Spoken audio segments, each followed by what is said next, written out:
What is going on, everybody? Welcome to the Lineman Life podcast. I am your observant lineman, Uche Nwaneri. Appreciate you very much for being here.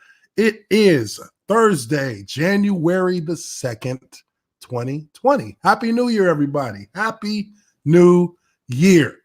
It is 2020, and we're going to get things rolling the right way. Let's talk about football.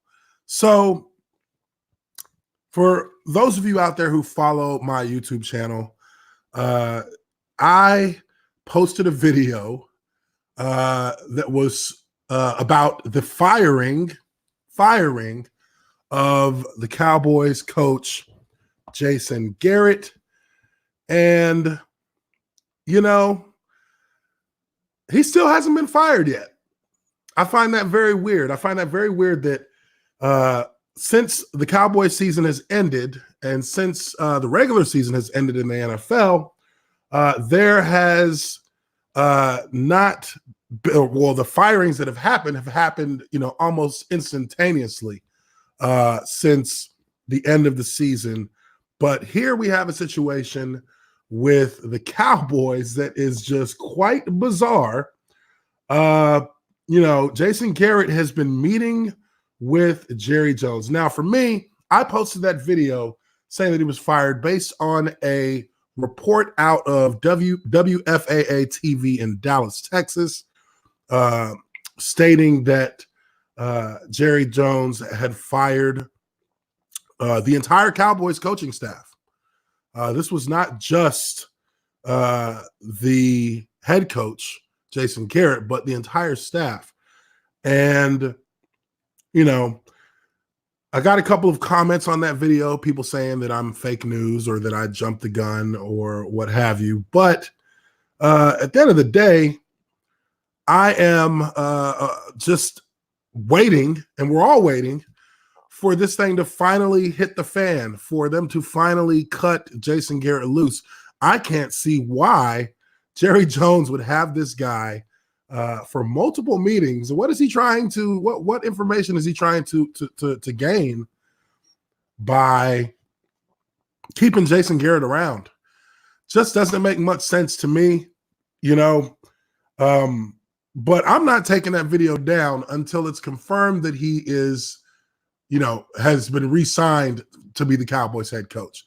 So for everybody who put comments on the video, look. It's staying up there. I changed the title to breaking news / rumor, but I think it's just an inevitability. He will be fired very soon.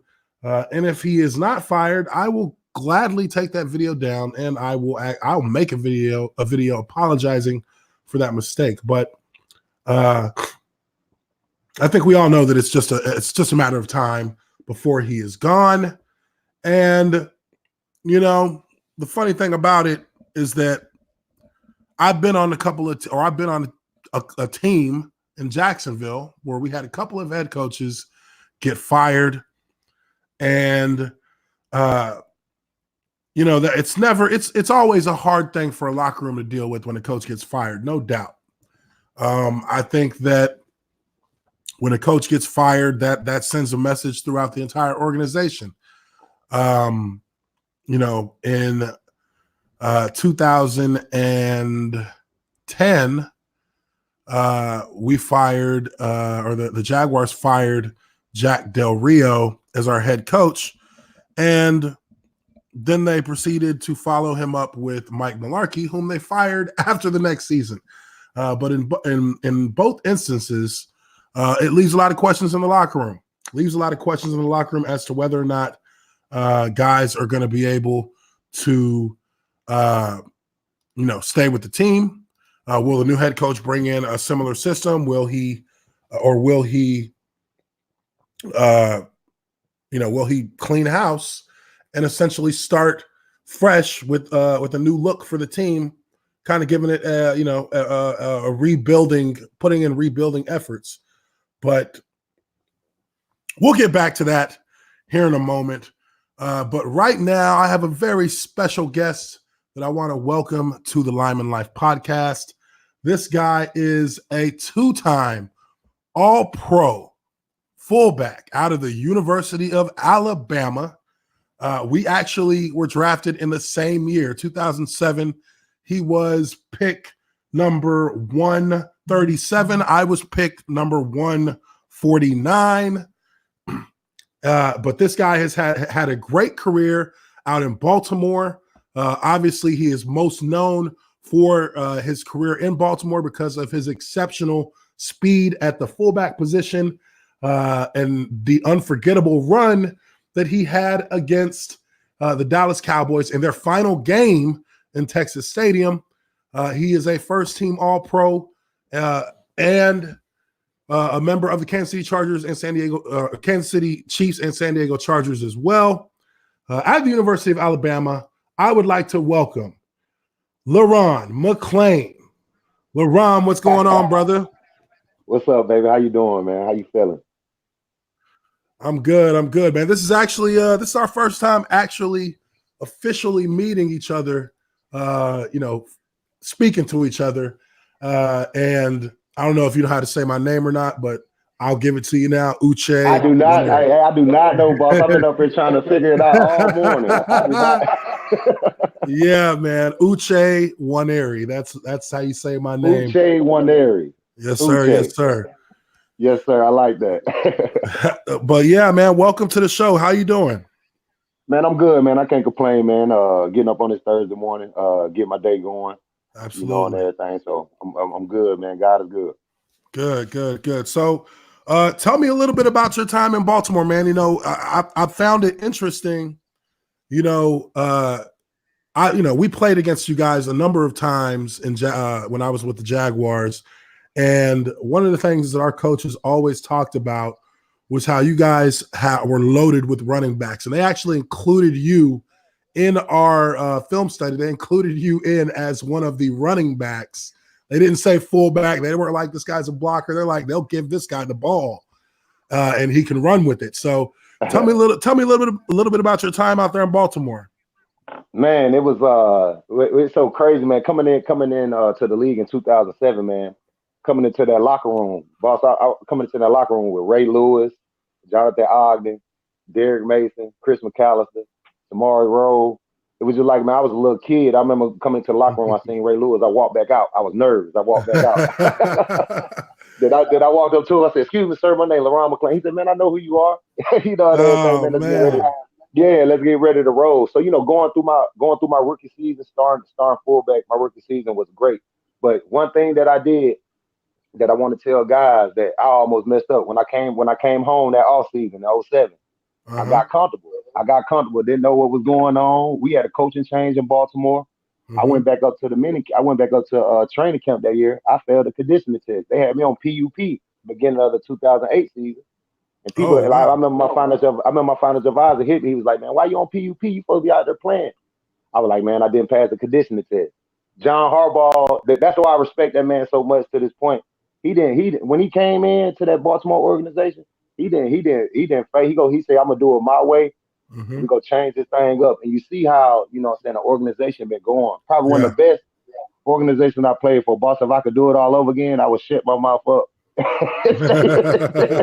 Stay at Vivo, because the grass ain't always greener on the other side. When I went to them other two organizations, but Baltimore put them, like, Baltimore is on a whole nother level. They put how they facility is, how they operate over there is different from everybody. I see that it's different from everybody. But the time in Baltimore was amazing, man, playing with guys, blocking for Ray Rice, Willis McGahee, at the point in time.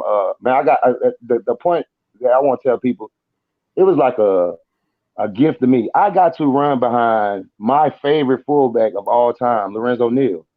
Oh, really? So in Baltimore, they brought him in 08, that same season. They brought him in 08. They're like, all around, you finna lose your job. But I took it as, man, I got this 17-year vet in here. This is my second year in the league. I'm finna get next to him and soak up everything that I can from him. But he told me to that day, he said, "Man, you're going to lead the team in rushing this year." He told me that in training camp. I said, "Man, I don't know how I'm going to do that with Willis and Ray in front of me." But, man, we made it happen, man. And that was one of the best seasons of my career, 2008. And Jarilla just, got you in the Pro Bowl, right? Yeah, got me in my first Pro Bowl, man. Got to take my mom to Hawaii. My daughter, she was 2 at the time. She got to go to Hawaii, so that was amazing, man. Sitting there drinking a Bud Light with Eli Manning. Yeah, I mean, Just chilling, man. So it's that's just the crazy. life, man. Baltimore was amazing, man. Baltimore was amazing. That's crazy. It's funny because I can relate to your story with Ray Lewis. I actually did a video on my first encounter with Ray Lewis in the 2008 season. We played against you guys the last game of the season. You guys had to win to get in. Yep, I scored like twice that game. Yeah. And bro, I mean, I'll never forget it. It's really like the only play I remember from that entire game was it was a 4th and 1, and we ran 36 power, and I was the pulling guard, pulling from left to right. Ray Lewis pointed at me and said that I was pulling as soon as I got in my stance, and I was, this is my first year as a starter. He pulling. He probably said rabbit, rabbit, rabbit. And I'm looking up, and I'm like, what? I'm like, oh, hell no. Ray Lewis he was looking dead at me. The whole defense slid over. I said, oh no. I said, come on, call a timeout. Call a timeout. I pulled around, got up into the tried to get in the A gap. Boy, Ray Lewis ran straight through my chest. Man. And then he forced the fumble on Maurice Jones-Drew. Yes. Yeah. You remember that play? Yeah, that's the only play I remember from that game. Man, yes, sir. Man, I'll tell you, Ray, I said it's so crazy. I got a story too. Man, in practice one time, I come around like on a 55 stutter. I'm the back, I'm behind the guard. The guard field, I catch Ray though. Boom. I catch Ray though. He was mad. He was pissed. Yeah. Boss, we run it again, boss. When I tell you I have never felt a forearm in my throat like that ever before in my life. Boss, he had me choking up and everything. This is my rookie year. I'm talking about he put that forearm in my chest on that pocket. I said, whoa. I said, yes. I'm sorry, Ray. You feel me? It's my crazy, bad, Ray. man. It's so crazy. I remember Pass Pro, my rookie year, they put me up there. All right, rookie, get up there. Then there's Ray Lewis. Then I stopped him, though, bro. I'm talking about Pass Pro. Stopped him in the thing. Yeah. And that's when I know I gained respect from Ray. We walking up, about to go eat lunch, and he's like, man, that's the way you do it, man. You know what I'm saying? That's the way you block. You know what I'm saying? So I gained a little bit of respect for him. You know what I'm saying? Just not backing down and doing my thing. So that was great. No, man, that's awesome, dude. It's crazy. A lot of us guys who played in the league, we have these stories. We have so many stories about things that are, that happen, whether it's in practice, whether it's on the plane, whether it's in the hotel. We got stories for days about just occurrences, in football life. And it's special, right? It's a once in a lifetime opportunity. And we've worked our entire lives to get to that level.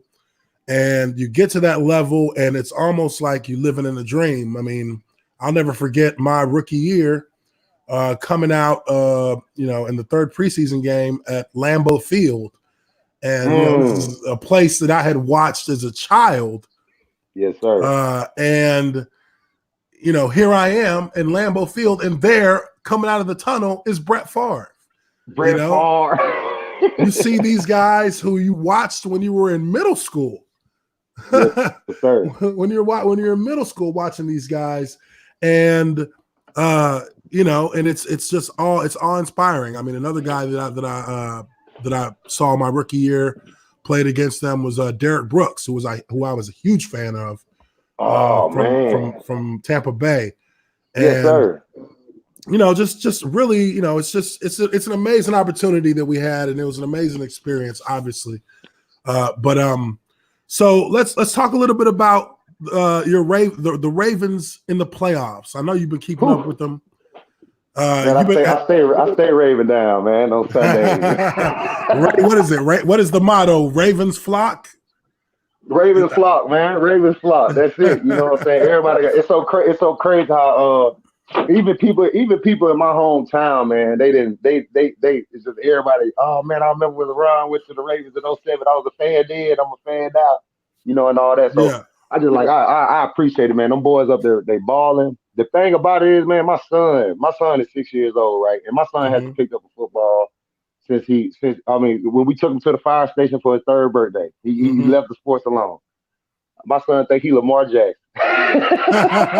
Now he's running around, faking read options. Yes, boss, everything. It's amazing, man. It's just what them guys up there doing. You know what I'm saying? That's why I respect Harbaugh so much, boss. He a leader of man. Because he don't deal with offense or defense. You know, he a leader of man. You know, he was an assistant special team coach. Yeah. They hired. Look at this. They hired John Harbaugh. He was a special teams coach at the Philadelphia Eagles, but he went in there with the best job interview, the leader of men. But when I met John Harbaugh, when I met their dad, that's how I know. I said, yeah. Runs in the family. The way they is. Yeah, runs in the family. Like a leader of men. You know what I'm saying? And how he did it, he said exactly what he gonna do. They set Joe down. Said they gonna ship Joe on and get a ball to Lamar, and he about to change the NFL. Yeah, they did the guy has definitely changed the way that the game is being played, and you know, it's amazing. You know, the last time we saw a player like that was back when Michael Vick came into the league. Yep. But you know, when you look at it now, you know, it seems like, you know, some people, I've heard people say, Lamar Jackson is Michael Vick 2.0. I'm like, no, he's Lamar Jackson 1.0. Thank you. Like the guy has so many aspects of his game. He's versatile in that he can run it. He's brilliant at reading the read option, and he can throw the ball. He can throw it better than he's a top 10 thrower. Man, I when I seen him when he was at Louisville, that's what I told. I remember the draft last year when I went up there for the draft last year. Me and him had like a little 10-minute conversation. I said, "Boss, I remember when you played at Louisville versus Syracuse.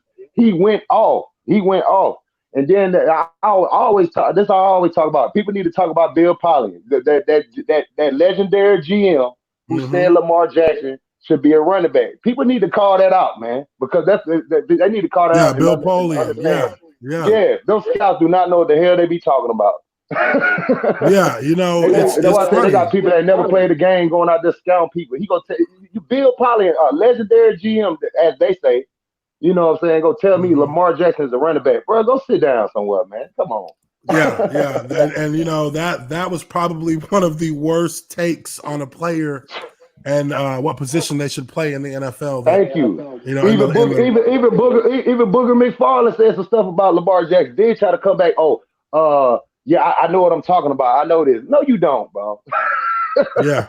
No, you don't. Y'all down the man before he even get behind the throne. Yeah, nobody gave him that opportunity. You know, but this is the thing about Lamar Jackson. You know, I remember when he first was receiving, you know, the hype of you know, his abilities as a quarterback, and I saw a couple of Louisville games, and I mean, I was amazed at the throws he was making. I was like, this dude is making some clutch throws. He's getting them right on the dime, and he's doing it under extreme pressure. Like he's getting hit. And it's like it is just raw. It was just like raw to me. It's like he didn't have the proper coaching. Bro was just out there just having fun and playing football. Exactly. You know, when he was in college. And you could tell now, even just from how he took the team the last part of the year, you know what I'm saying, they won, you know what I'm saying, a lot of things coming into this year. Like bro done got so much better. Yeah. From that little part to then. Like you know he's working. Like it's scary, like it's scary, it's exciting. Like when they went to LA and did that to the Rams, I was like, okay. Yeah. I was at that game. I was like, okay, like this is real, man. He definitely he's changing the game, man. And I think it's a big credit to not only him, but also, like you said, to John Harbaugh and that coaching staff. Because Greg Roman. Yeah, the culture there has the culture of Baltimore is amongst the best in the NFL. I mean, I think that goes without a doubt. Man, real talk, man. Like just the culture, just how everything going up in Baltimore. Like Yeah. Like that's it, man. That's it. That's it. That's it. Yeah, If you don't want to be a part of that, you're crazy. They And having then- fun in Boston. They do everything totally different up there in Baltimore. They don't go by the book. They do it. I swear, John Harbaugh run that castle. That's what they call their facility, the castle. Yeah. So, And you know, it's funny because I played in Jacksonville 7 years, and in Jacksonville, it was almost the exact opposite. Yes, sir. It was, you know, there was a lot of just a lot of bad decisions being made each year. And, you know, and coming from the top, and it's coming from the front office. And you know how it is when the front office does, it trickles all the way down to the locker room. And, you know, and you can see it even today.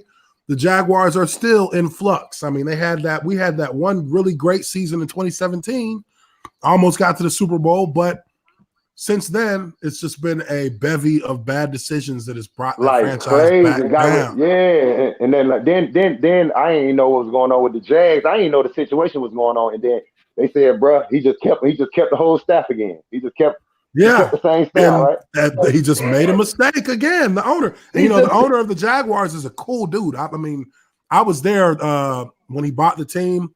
I played. I played the first season with Gus Bradley as the head coach, and that was my last year there. But I was there, you know, when he kind of revamped the entire Jaguar, like the entire look of the franchise, and you know, the guy is a. I mean, he's self-made. He's a very cool owner. Like I've sat with him and had conversations. He's a very cool owner. I really got a lot of love for Shad Khan. But yes, you know, once you got rid of Tom Coughlin, the writing should have been on the wall, and people who were advising should have been pushing. Look, you just got to start over. You got to get rid of the coach and just start over. Give him another chance. You give him another chance. It doesn't really give you any kind of. It doesn't help the franchise. No, because he's gonna be a boss. I'm telling you, he's gonna be right back in that office meeting with that coach at the end of next season. Say, all right, Doug, we gonna holler at you. Yeah. You know, and we're gonna be like, all right, Doug, we holler at you. We'll holler at you now. We gave you another shot. But I swear, them owners and look, that's what Jerry Jones and them Cowboys going through right now. That's exactly what I was about to ask you. What do you think about what's happening in Dallas? In Dallas right now, boss.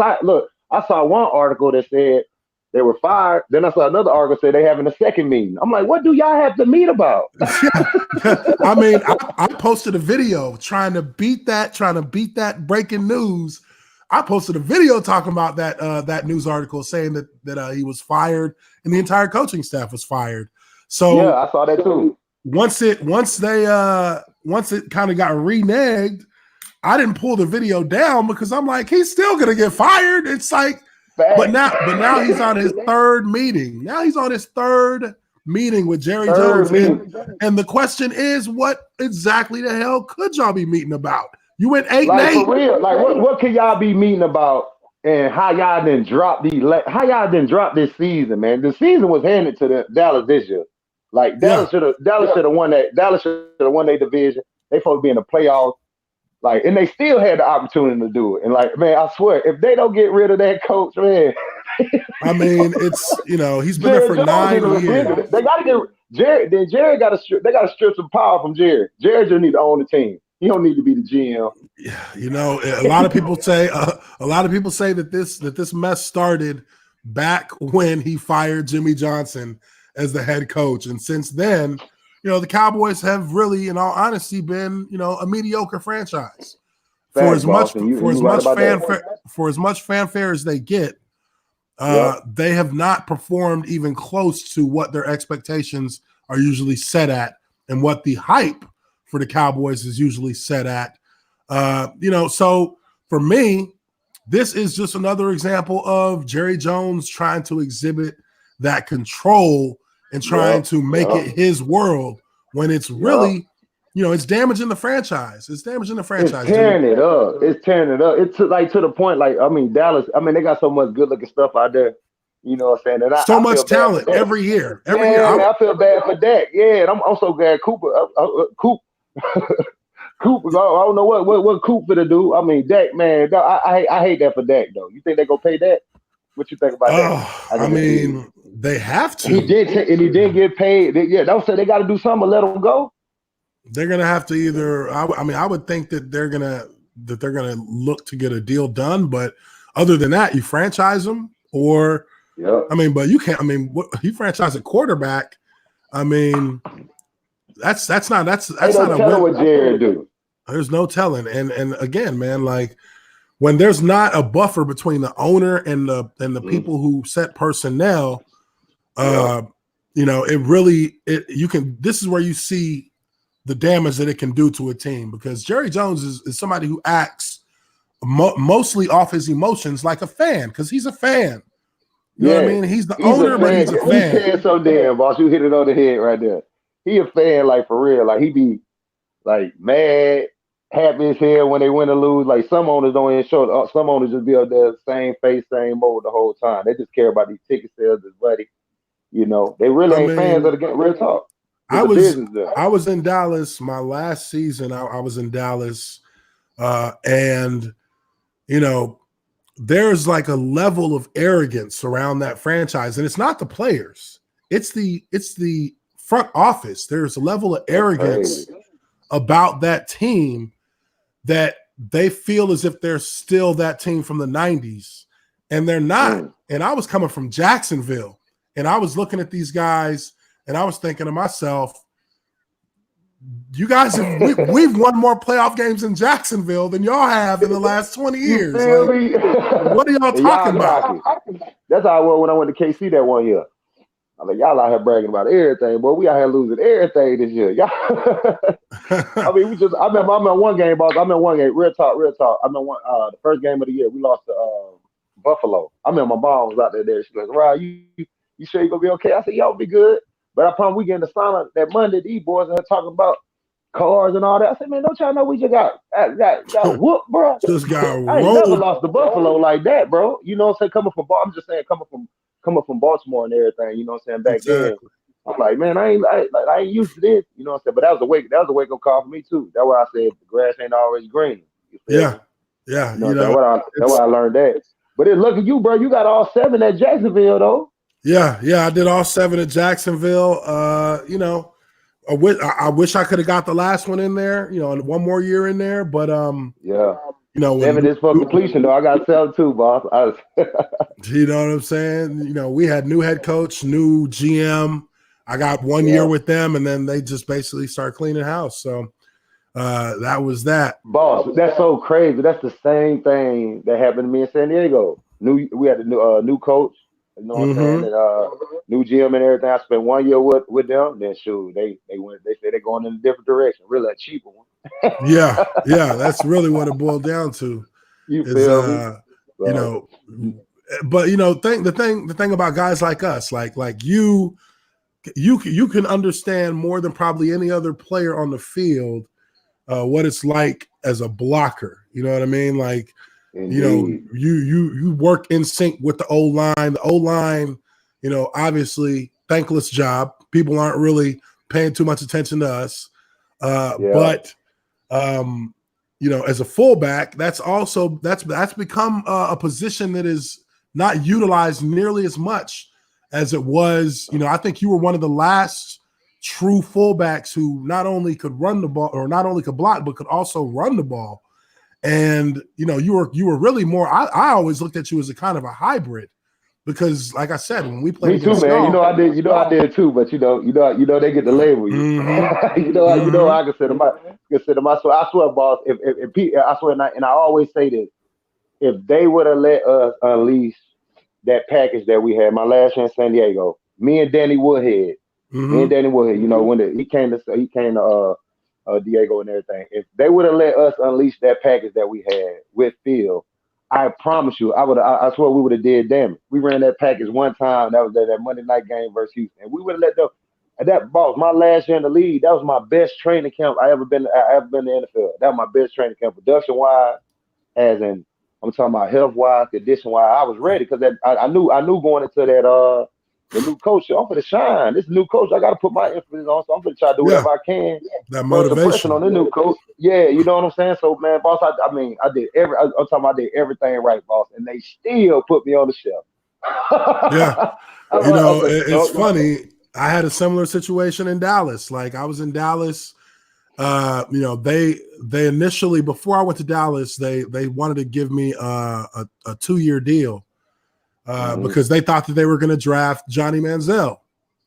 So they're talking to my agent, telling my agent they want to give me a 2-year deal to come in at right guard.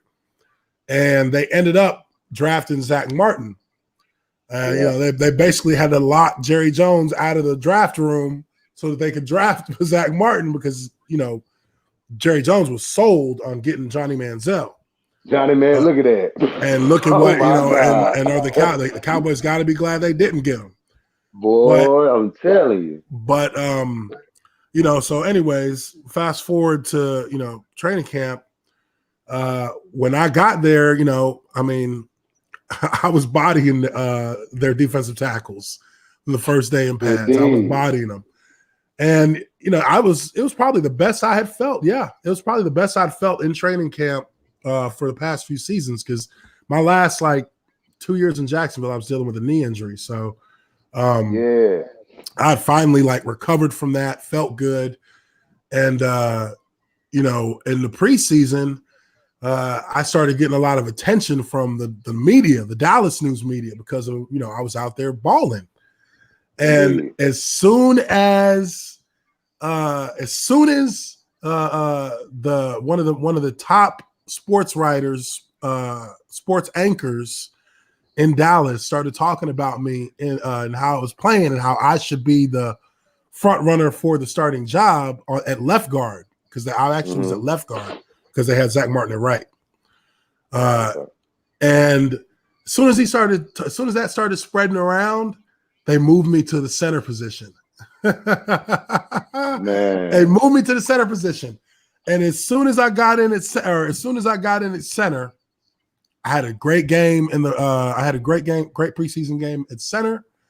And same sportscaster started talking about, you know, hey, this guy's versatile. He can play multiple positions. Like he's easily been playing the best out of the first seven, you know, the first 7-man rotation on the O-line, 5 O-line, then your 2 swing man. Yeah. As soon as they did that, they moved me back to my original position at right guard behind Zach Martin. And, you know, I was just like, okay, so they're playing games with me now.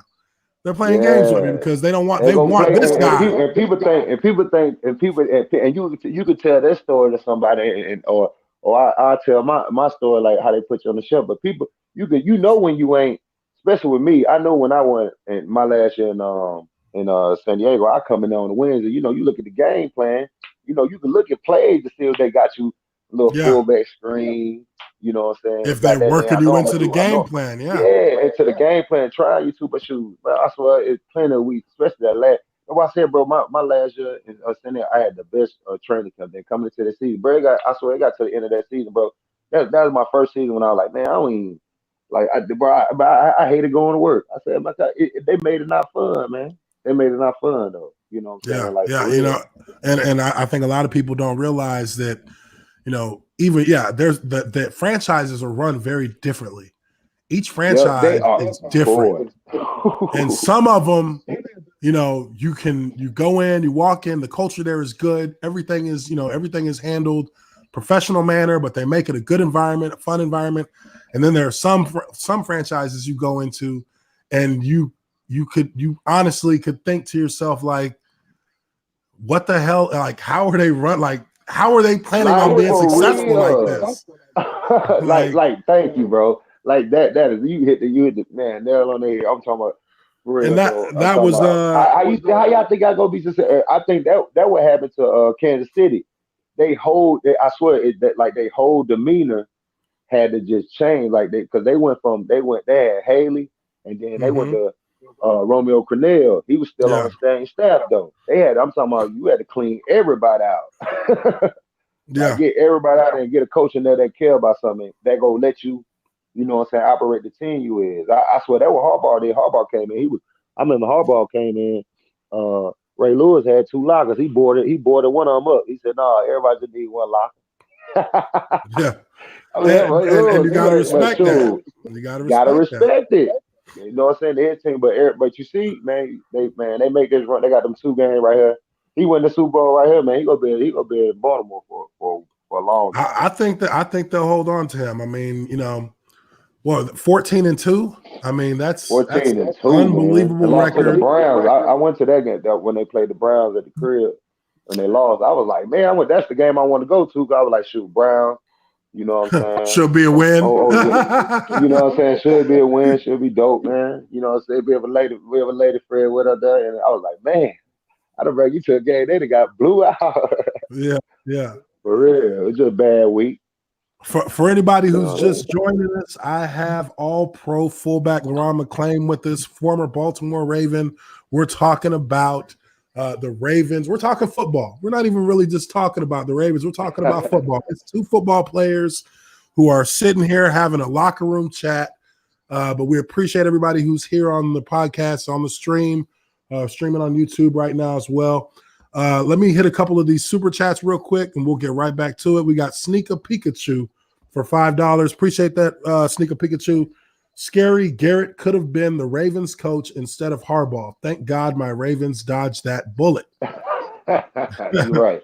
And from Tech Guy, he said for $2, he says we need more players to join the fandom menace.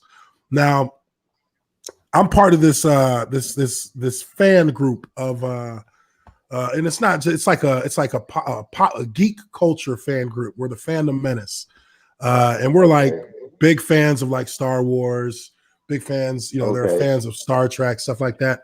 A lot of people who jump on these streams sometimes are part of that as well. Like just fans, just like how football how we got fans in football. So they like to come out here and show love, and they also got their favorite teams as well. That's why you see these guys they'll put some comments up here.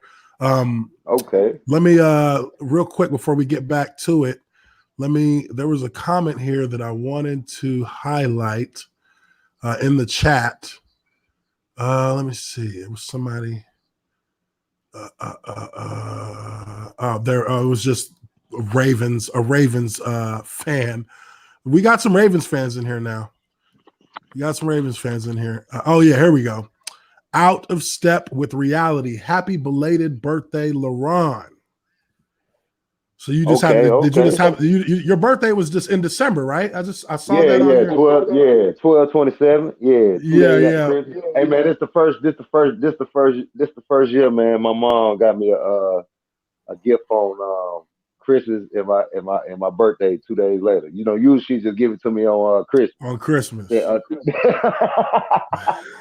had to turn 35. I told her I appreciate her, man. You know what I'm saying? Yeah, buddy. I hear you. When I was younger, they get, this your birthday here, Christmas. What? My birthday is to the 27th.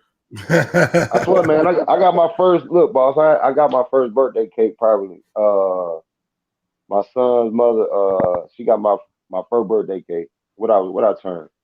31? When I turned 31, that was my first birthday cake I ever got. That's your first birthday cake ever? First cake, bro. Oh. First cake. That was special then. Yeah, oh yeah. It was a little Gucci. It was good too. I wish you would just got a regular. It was a Gucci book bag. Yeah. It was good though. It was a Gucci book bag cake. Yeah, Gucci book bag cake. Oh, usually they be nasty, but that one's pretty good. That's awesome, dude. That's awesome. Yeah. So tell me a little bit about what's been going on since football, man. I mean, just briefly, if you want to talk. I know that and we've kind of talked about it in short before me and you, through text. But I had a couple of my former teammates on the podcast before, and it's always a discussion that comes up, man. Just the kind of the state of players post football because of just dealing with a lot of the issues that really kind of pertain back to the sport. And a lot of people who are on know what I'm talking about. I'm talking about just the situation with CTE.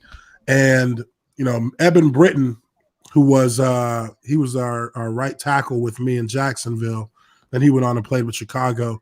Me and him have had a couple of deep conversations about it because, you know, at the end of the day, we all have kind of faced similar situations from a mental standpoint, from an emotional standpoint, you know, and there's almost, it feels like a lack of awareness out there amongst the general population and amongst, you know, and I wouldn't even say amongst, you know, people in our industry, because everybody knows about it, but just nobody wants to really talk about it.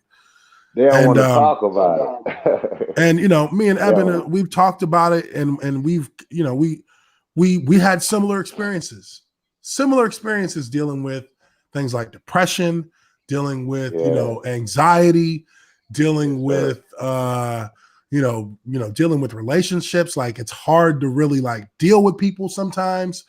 And, you know, and I know that you had, you know, a very, you know, a public, you know, kind of outreaching because of, you know, dealing with those issues. And I mean, that's really the first time when I saw your tweets that you put out. I mean, it hit me, because I was like, man, this is exactly what me and Eben talked about. Like, guys, we feel a certain way, and we don't, and it's hard to really like explain it to people, because only we really understand it.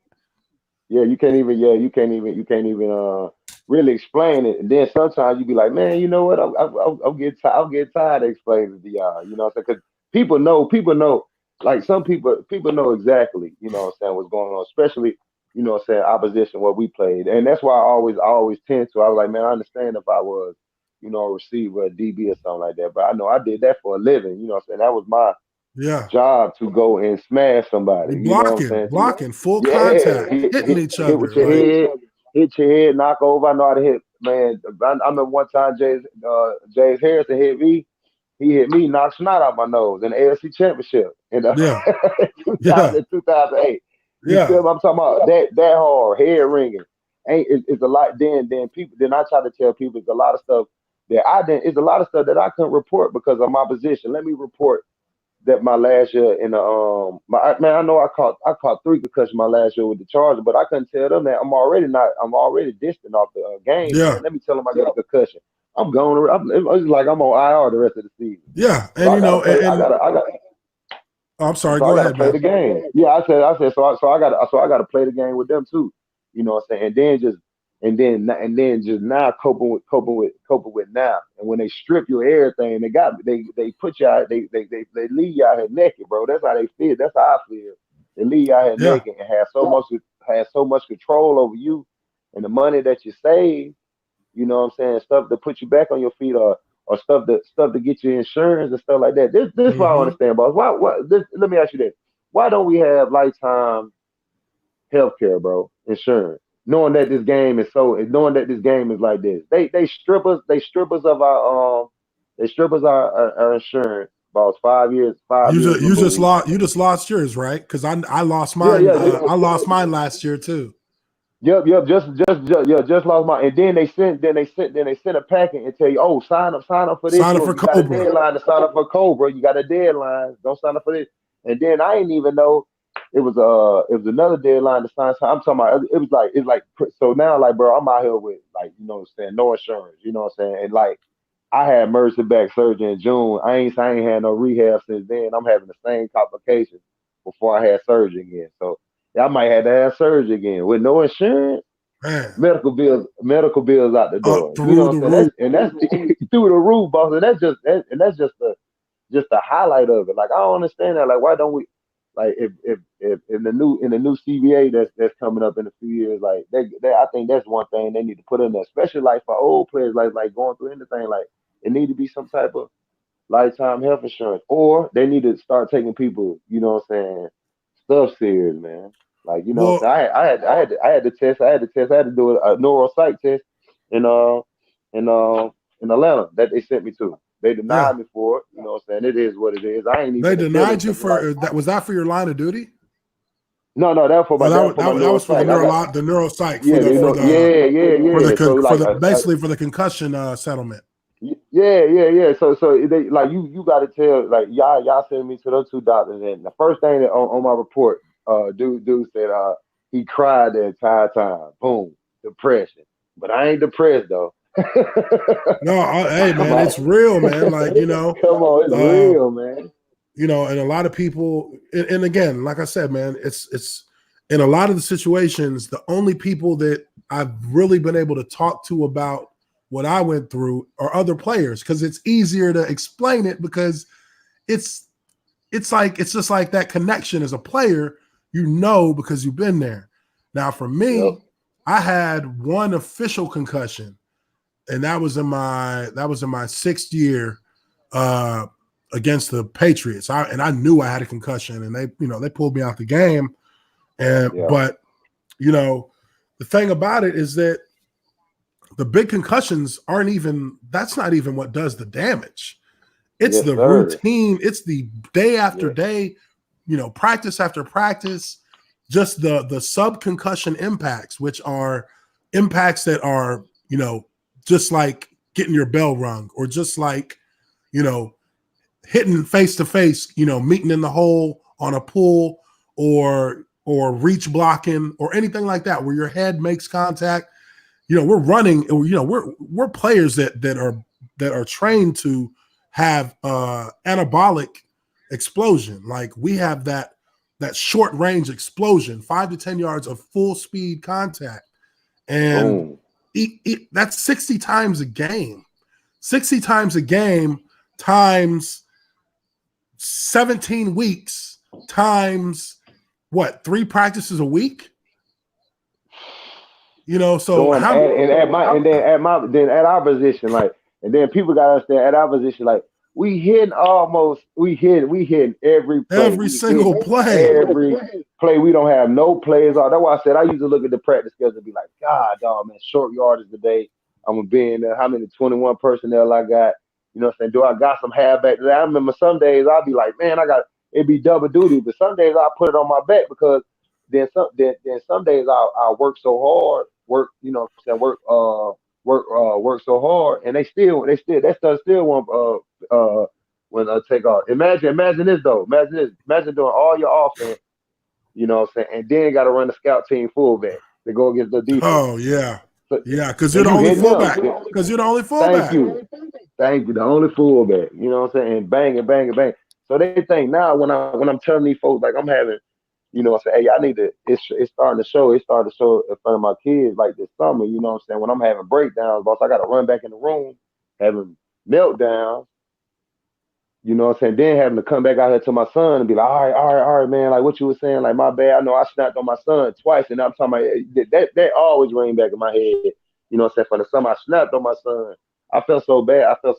You know, so I had to come back and apologize to him. Then, like, sometimes when I be on the phone with him, I think about it.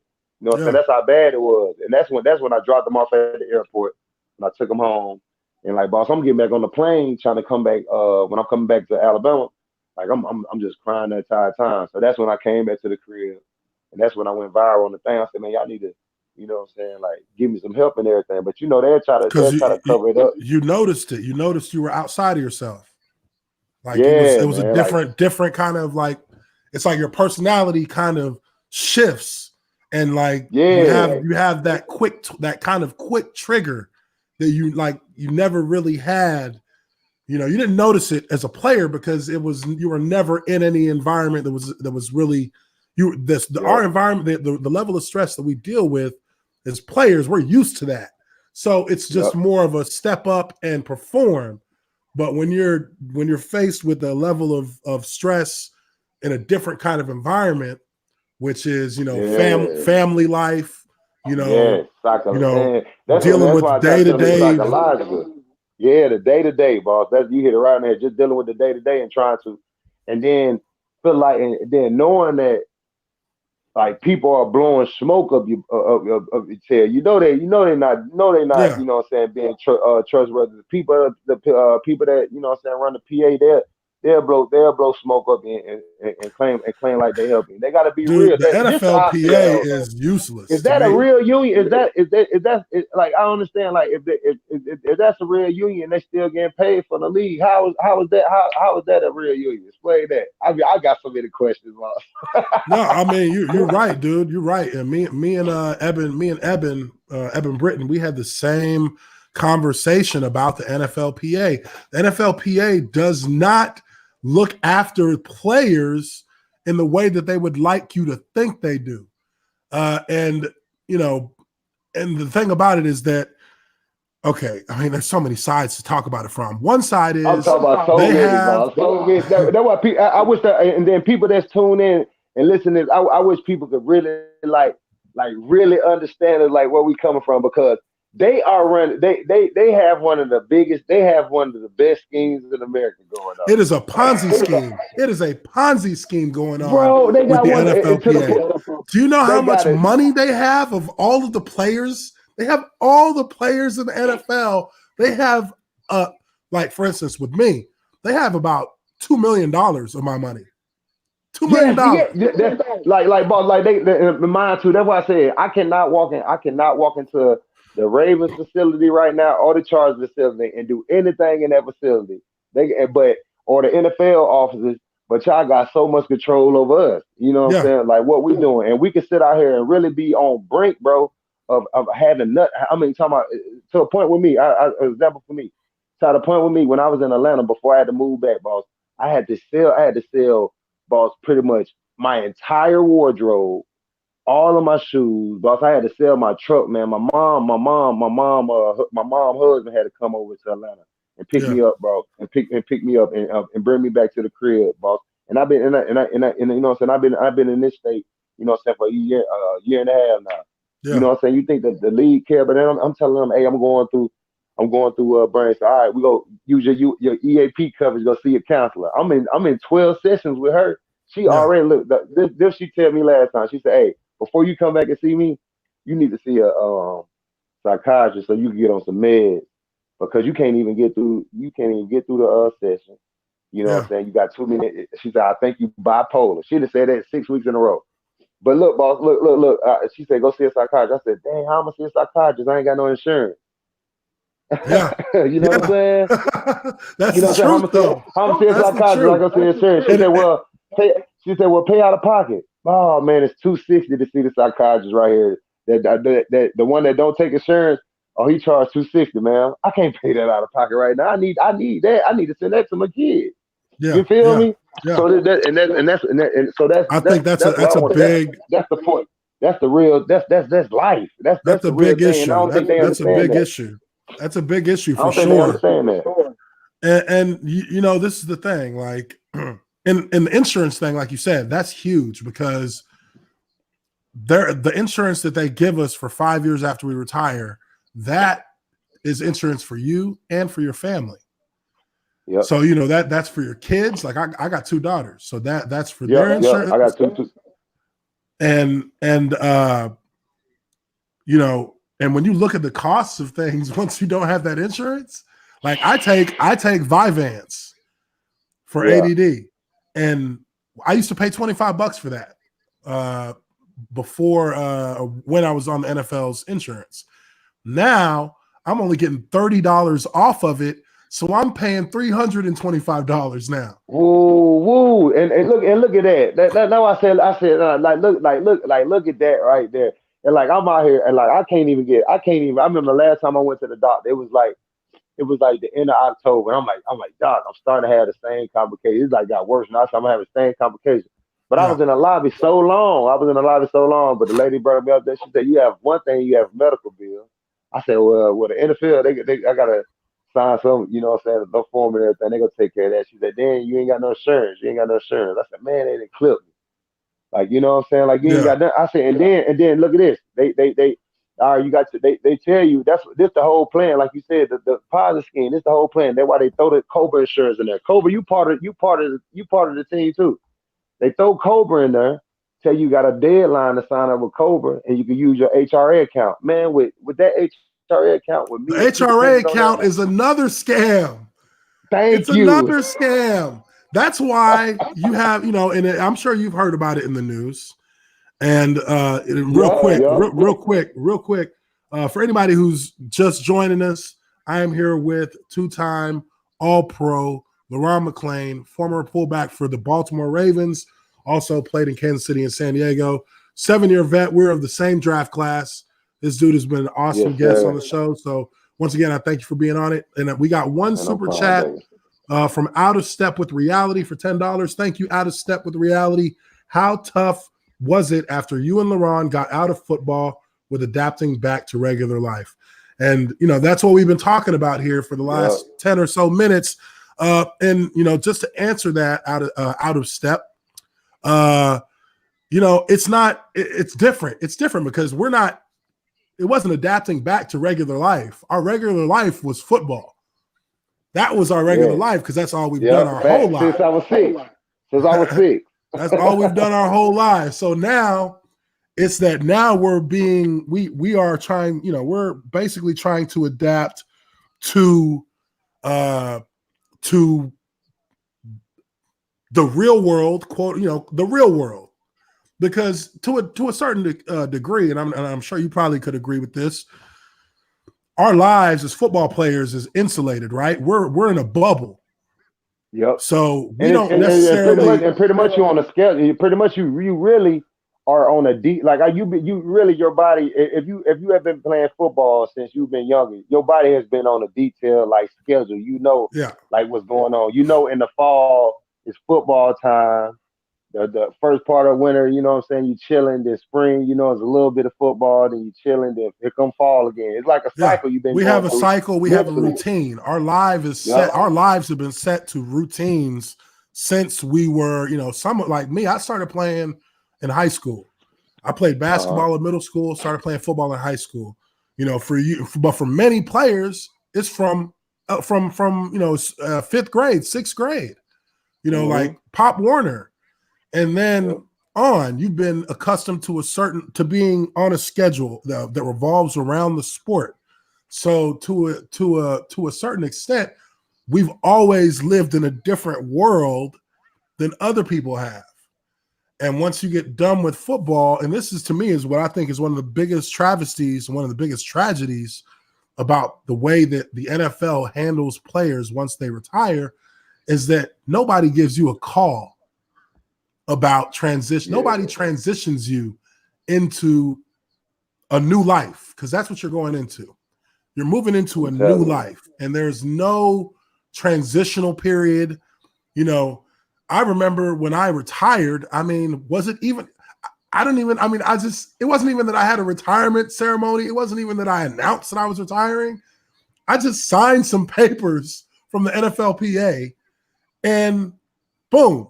That was just retirement, no fanfare, no anything like that. But there's not a transition that the NFL provides for players to not only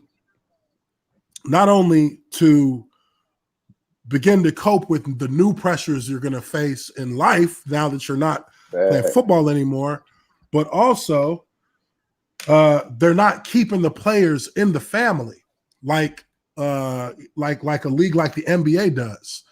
The NBA does a lot to keep a lot of their retired players in the NBA family. Like I'm good friends with Jason Terry from the Dallas Mavericks, and they have insurance for life.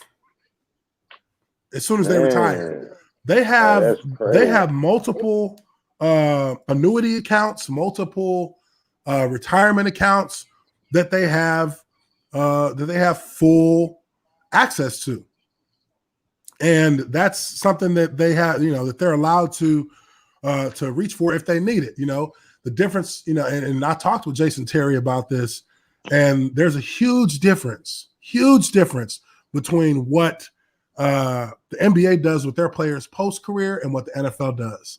The NBA actually transitions and provides instant employment opportunities to their retired players that keep them in the world of basketball. Whereas in the NFL, if you weren't a guy who was, 5-time Pro Bowl, you know, Super Like Bowl I just got champion. declined. I just got declined for the broadcast bowl down there in Miami. They declined me. I guess they don't want me to go down there and be depressed on camera or something like that. I You don't know, know. but it's crazy because I feel like when you're able to be around and be around and talk and to be around players, one, but also talk about your knowledge of the sport and you know, kind of just educate people on your knowledge of the sport. That is in and of itself very therapeutic. Like you feel Right. so much better when you can talk about, when you can be of use with your knowledge. You know what I mean? And when you can Right. talk to other guys who have been there. I actually went to a podcast with Chase Bank about a month ago, and it was Eddie George was the headliner for that podcast with another guy who was a wide receiver from the Cleveland Browns. He only played a few years, but he was the host of the show. And Eddie George is a Hall of Fame. He's a Hall of Fame guy. He's going to be in the Hall of Fame. And this guy is talking about the same things that we're sitting here talking about right now. Is that for the first 2 years after he retired, he was in a downward spiral, just because of the shock of moving into a completely new life.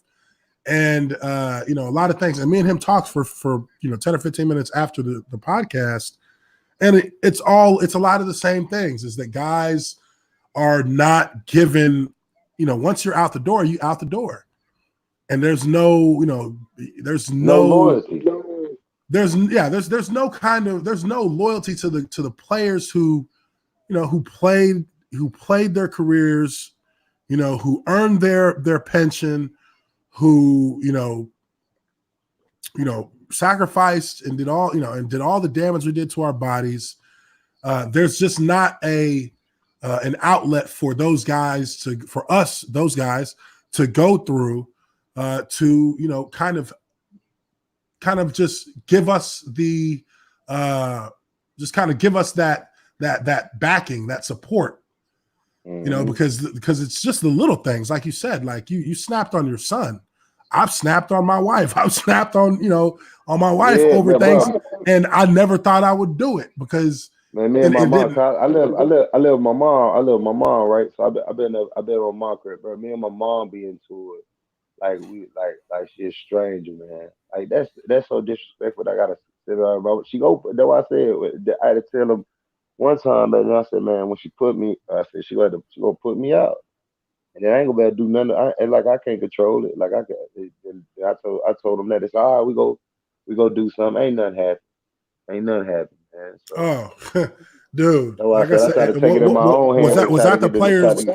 Was that the Players Care Foundation, like one of those little side programs that the PA has? Man, that they try to throw at you and everybody under the same roof.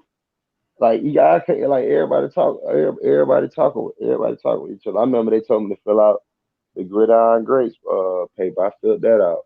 You know what I'm saying? Still, they ain't even respond to me.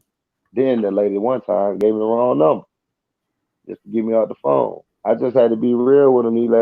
I just had to be real with him these last few days, just about the HRA account. It's just crazy, man. Like I understand about that insurance, but I prayed about it. I done left a lot of stuff with guys, and I just pray about it now and just keep it moving. Cause that league gonna beat it. The NFL ain't nothing stopping that machine, man. Yeah. It's again, dude. It's I drop it at the doorstep of the PA because they're supposed to represent the players. You feel me? And I mean, I can't tell you how many guys I've talked to who, when you mention NFLPA to any player who is retired, it's the same look, it's the same sound, and it's the sound of disgust, because NFLPA does nothing for the players who are retired. They do nothing for the retired players. The only thing they do is they hold your money, and they won't let you touch that money until you go to chapter meeting. That's probably like 8 cities over from where you at, or You know what I'm saying? Just blow smoke. Like that's why I said I'm a grown man. Like they ain't gotta just keep playing. Like that's all I be saying. Like man, it's just real life going on. While y'all get off the phone with me to reading the book, that protocol, y'all going to y'all cribs and y'all straight. But we really out here. We really out here struggling. I walk to church every Sunday. You know what I'm saying? 5 miles there, 5 miles back. I don't care, but my back is toe up, bro. You know what I'm Yeah, saying? yeah, But I I can say, already, yeah. but then I tell people that, and then they be like, well, why don't you do this? And then I snap because they don't know. You know what I'm saying? Then I'm bucking on people. I gotta keep myself. You know what I'm saying? Closed off in this room here. You know what I'm saying? Put my phone on do not disturb because I don't even want to snap on people.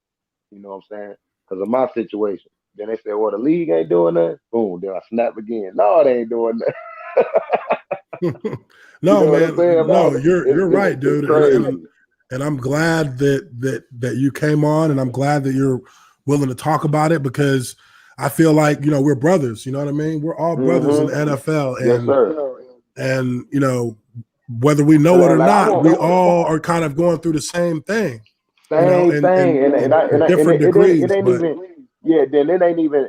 Then some people be like, oh, you know, what I'm saying you might be going through financial stuff. Yeah, some of that stuff is psychological too. When y'all up here telling me that I'm looking at some, but I know it really ain't that though because oh no, you got to be this age to touch this. You got to be this to touch this. You got to be this. Well, I need some help with this. Well, you got to fill out this paperwork. You know what I'm saying? And this and that. oh, This. the Well, paperwork. I can't. Well, I just look at this. I remember, boss. I remember right after my surgery, I had my back surgery. I said, I called. I said, I was trying to. I'm just getting ready for my LOD. I was trying to figure out my LOD, and she was like, "Well, you can't." She was telling me somewhere you can't figure it out. You can't fill it out since you just had surgery and all this. I said, "Oh Hmm. man," I said, "I don't even know like what I'm feeling about." That was the most crucial part. That what people don't even know. Like from that half, like bro, I had to drop out of school. I supposed to graduate August 3rd. I had my hours this summer, but I had to drop out of summer one and summer two.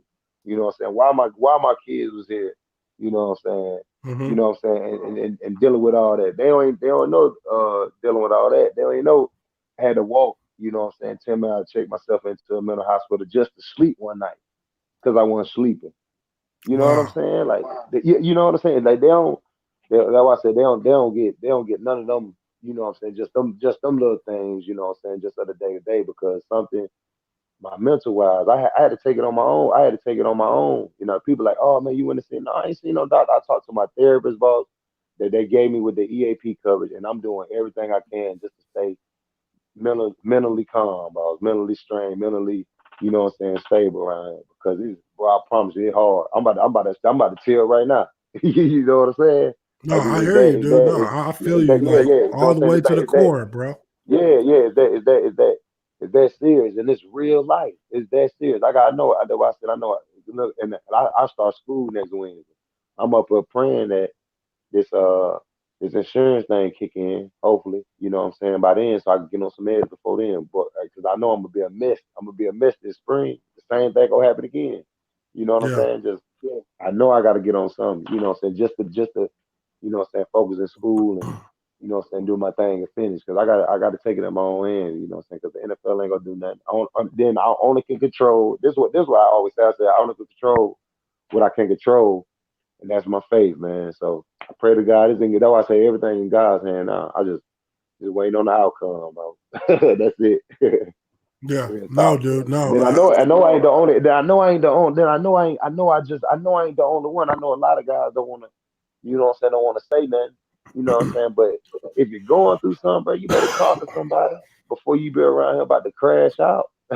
Yeah, no, You better that's talk to huge, somebody, man. man. That's hugely important. Like I know for me, last year I saw a therapist from February until August.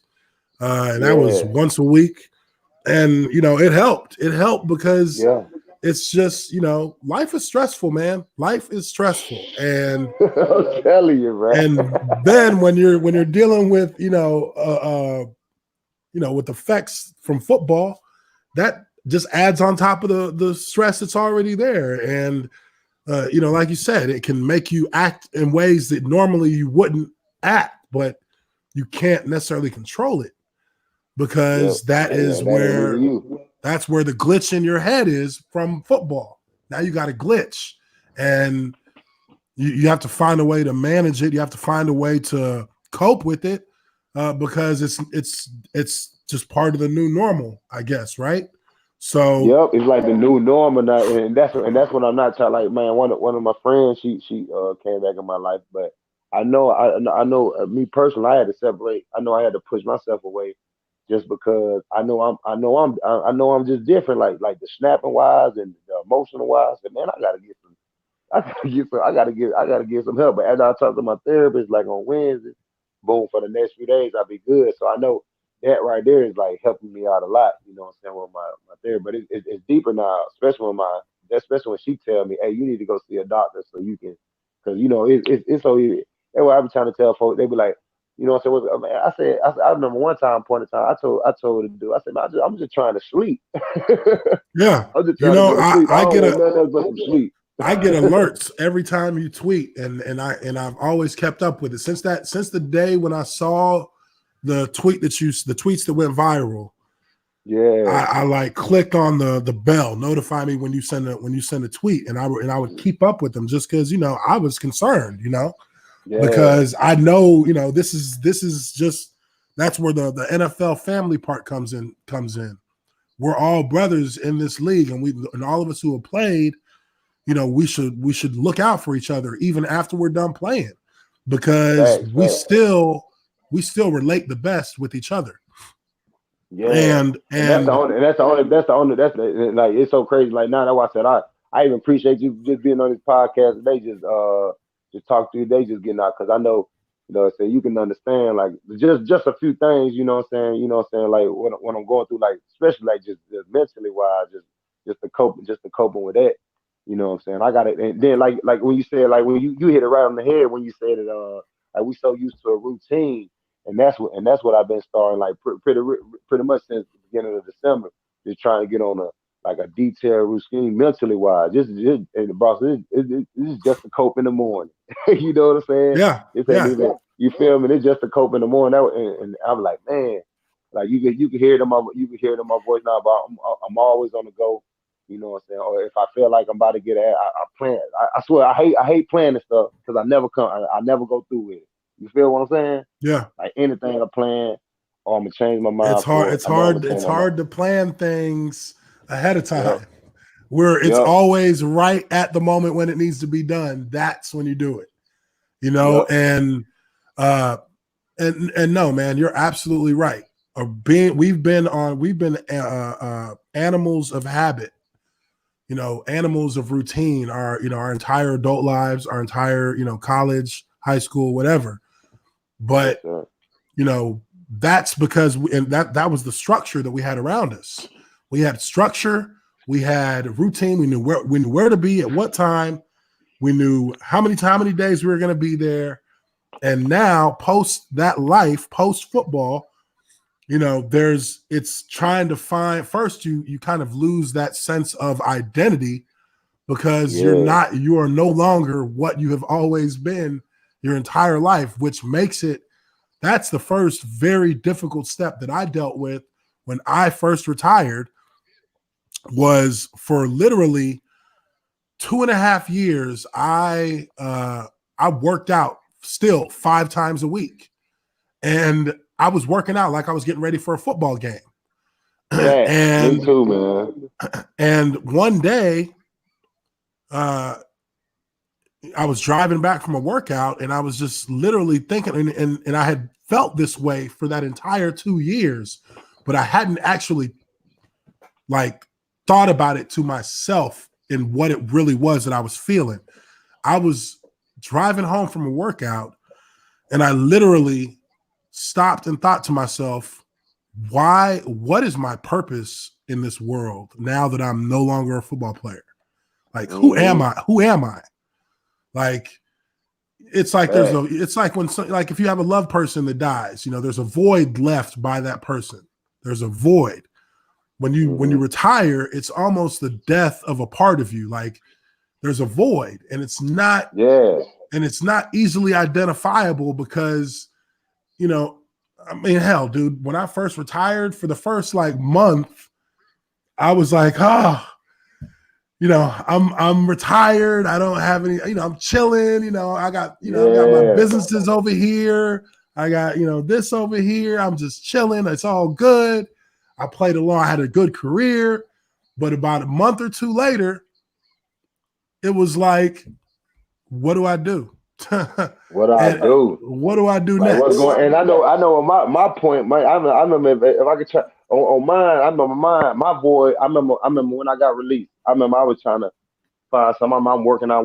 Mine was in a woman though, so I put all that emphasis and this in my ex. You know what I'm saying? It was part of the trick of my the downfall, my stuff too. I tried to put all that in. I felt like I was back in the game. You know what I'm saying? Back in the NFL. You know what I'm saying, with the woman, and lost sight of just real life, reality. Then understand like you're in real life, you're in real life. You know what I'm saying? Now too. You know what I'm saying? So that's why I said life. I said, boy, life gonna happen to you regardless, good, bad, or indifferent. And go happen. yeah, absolutely, dude. And no matter if you got $1 million, if no matter, that's why I said people want to sit up and then this I'll be just trying to tell people, and people be like, man, I can't wait to I can't wait to like be a millionaire and be in this and everything. That's when the most stress gonna come, because it ain't gonna be you change, it's gonna be the people around you that change. One of the worst things that can happen to you is being a millionaire. Is because then you're like, because then there's a couple things that happen to you, and I know you know it the same way I know it. You don't pay attention to little details that you should, because you have the money. Yep. You don't pay attention to necessarily advice from people, because as far as I was concerned, when I was playing, money was better than advice. Because I could get money was better than advice. You said so, dear. Because even if I was wrong, I could right the wrong with the money. With the money. I can right the wrong with the money, boss. Oh my God. You said so, dear. You preaching out. So it kind of narrows your perspective on people around you. It narrows your perspective on how you should react to certain situations, because you're living in a different world than everyone else. So once that life and that time is over, and now you're in everyone else's world, it can be a rude awakening, because now you have to you don't have that structure. You don't have people around you who are like, all right, this is where you're going to be at this time. This is where you're going to be at this time. And then you're going to do this, you're going to do that. Now it's you just wake up, and now everybody's expecting you to just know where to go with stuff. Know where to go. Like, oh yeah, you need to be doing. And then this the killer part. Everybody want to tell you what to do. You know what I'm saying? Like, why you ain't doing that then? You know. And the last thing that people like us want is for somebody who we don't see, who's not been where we've been. The last thing we want to hear is them telling us what we should do, because we've been working we've made it to this point in our life, by our ability, by our talents, and at the end of the day, there is a little bit of we can be a little naive, because we have been in our own bubble for the majority of our lives as football players, as athletes. I mean, because it's not just, it's not necessarily just football. It's any athletic sport, any sport where you actually, that's like tennis, like Serena Williams, like Venus Williams. They've been playing tennis their whole life. Basketball, guys play basketball their whole life to make it to the pro level. And, you become a success because of the hard work you put in. So for somebody else to, kind of try to intervene with their view, it's harder for us to accept that, because we've already seen a lot of our results.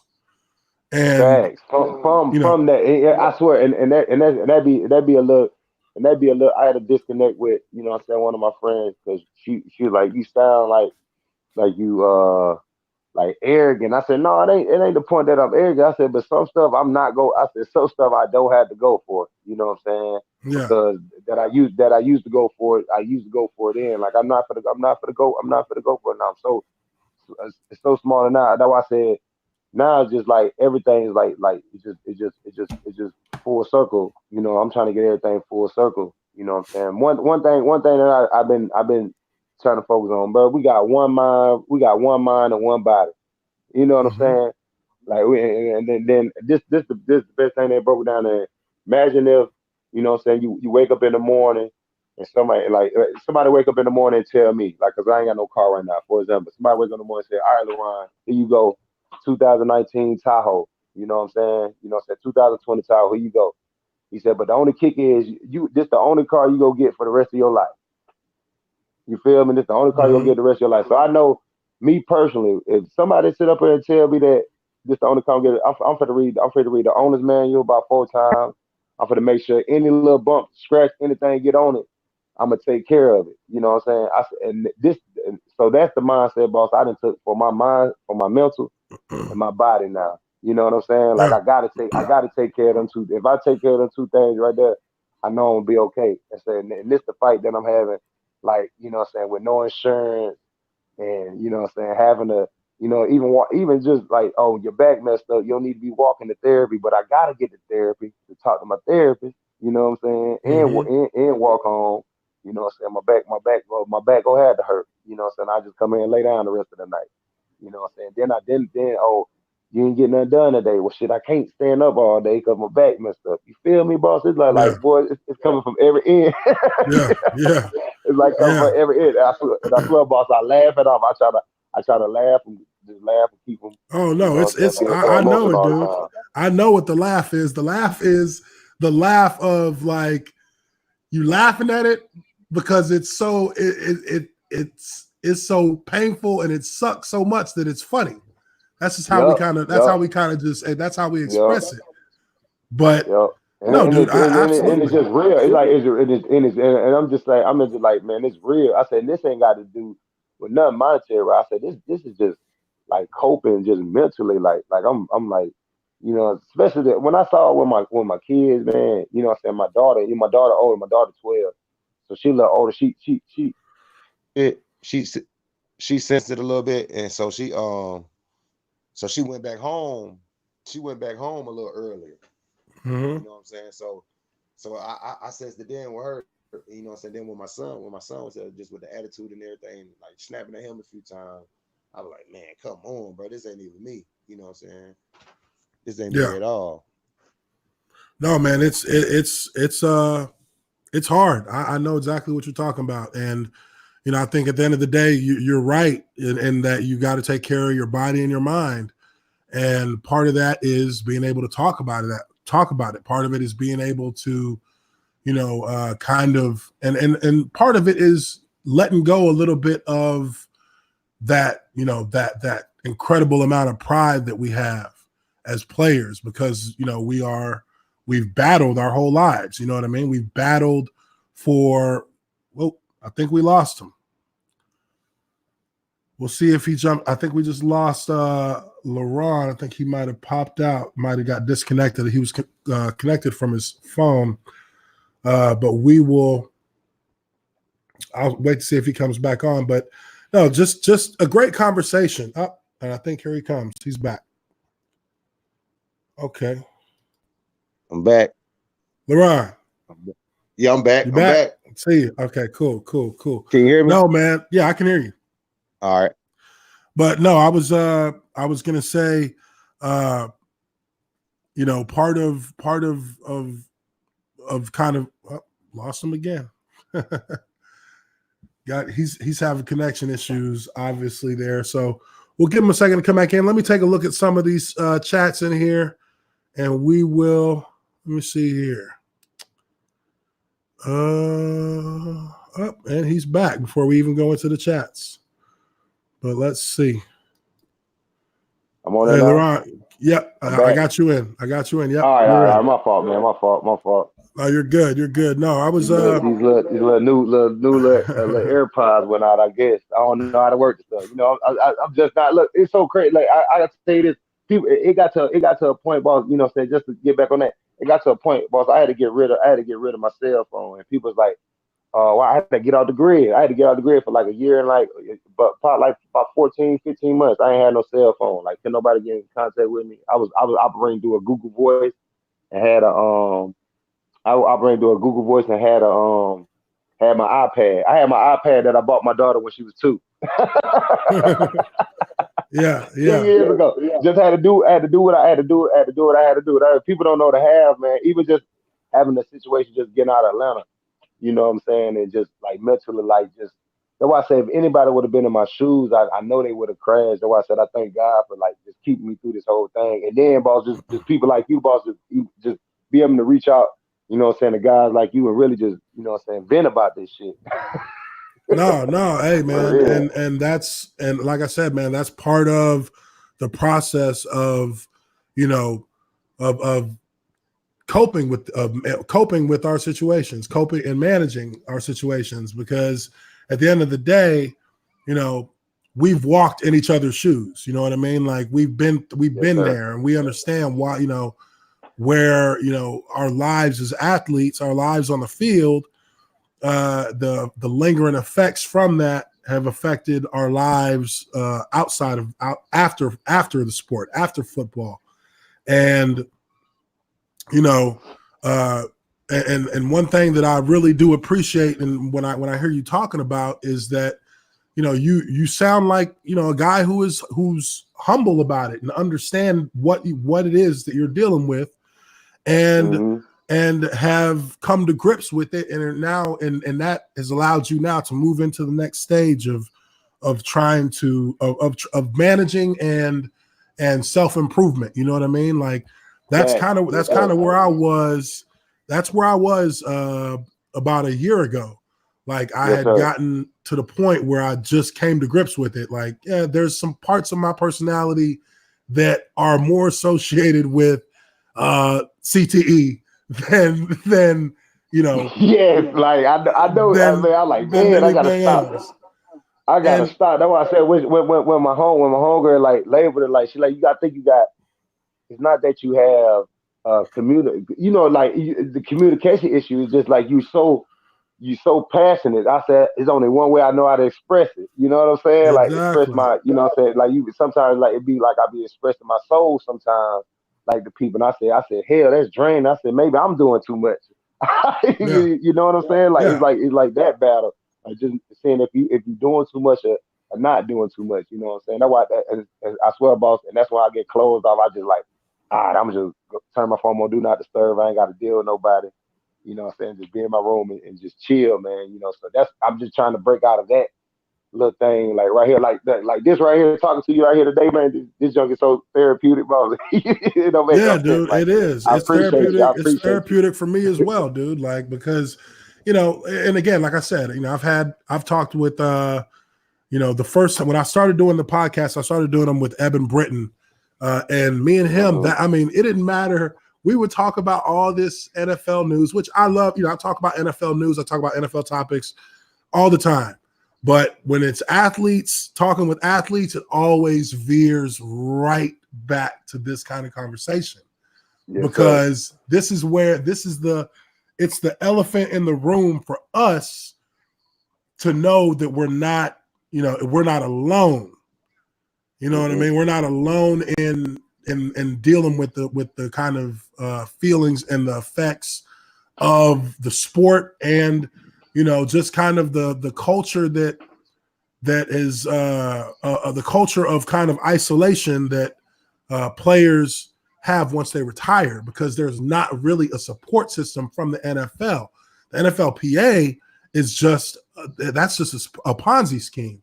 You know, they have that's what it is. That's what they have a couple of $1 billion worth of players' money that are in accounts that they get interest off of, that they make money off of, and that's why they don't let you touch it, because they're making money off of that. So, and the programs that they have are so convoluted with so much red tape, You know, there's not really. You have to go through. Just even a disability thing. I said it to my homegirl. Let her say. She said, "Man, this stuff is so crazy. Like they making it hard for y'all to even like receive like any benefits or anything. Like I'm going through the process right now with my LOD, me and my lawyer, and like we literally like I go through the process, which got to go see their doctors or go take like a like the period in there. That's why I said you could go through all of that and still 45 days they could sit up out here and say you got to put this in front of these 6 people that don't know nothing about the game, ain't played the game or nothing like that, but they get to tell you, all right, no, they don't need no disability denial. He good, He's going by this, Like that's just like the doc, like explain this right here. All right, like check this. And I want people to really like understand it. If the NFL is paying 2 doctors in Atlanta over $200K per year, if the NFL is paying these doctors, and y'all sending players to these doctors to get checked, you think these doctors for the deny us? I think these doctors for the accept us?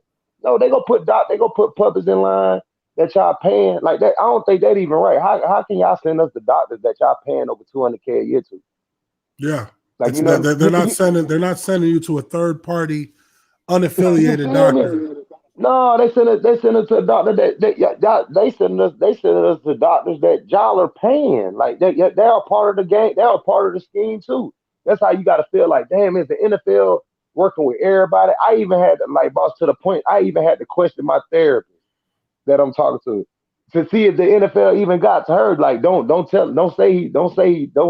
label, don't say depressed, don't say nothing. Just say this to him. Just say this to him. Like I had to like real talk. Like I had to really like scan that out when I go on there. That's how deep this shit is with me.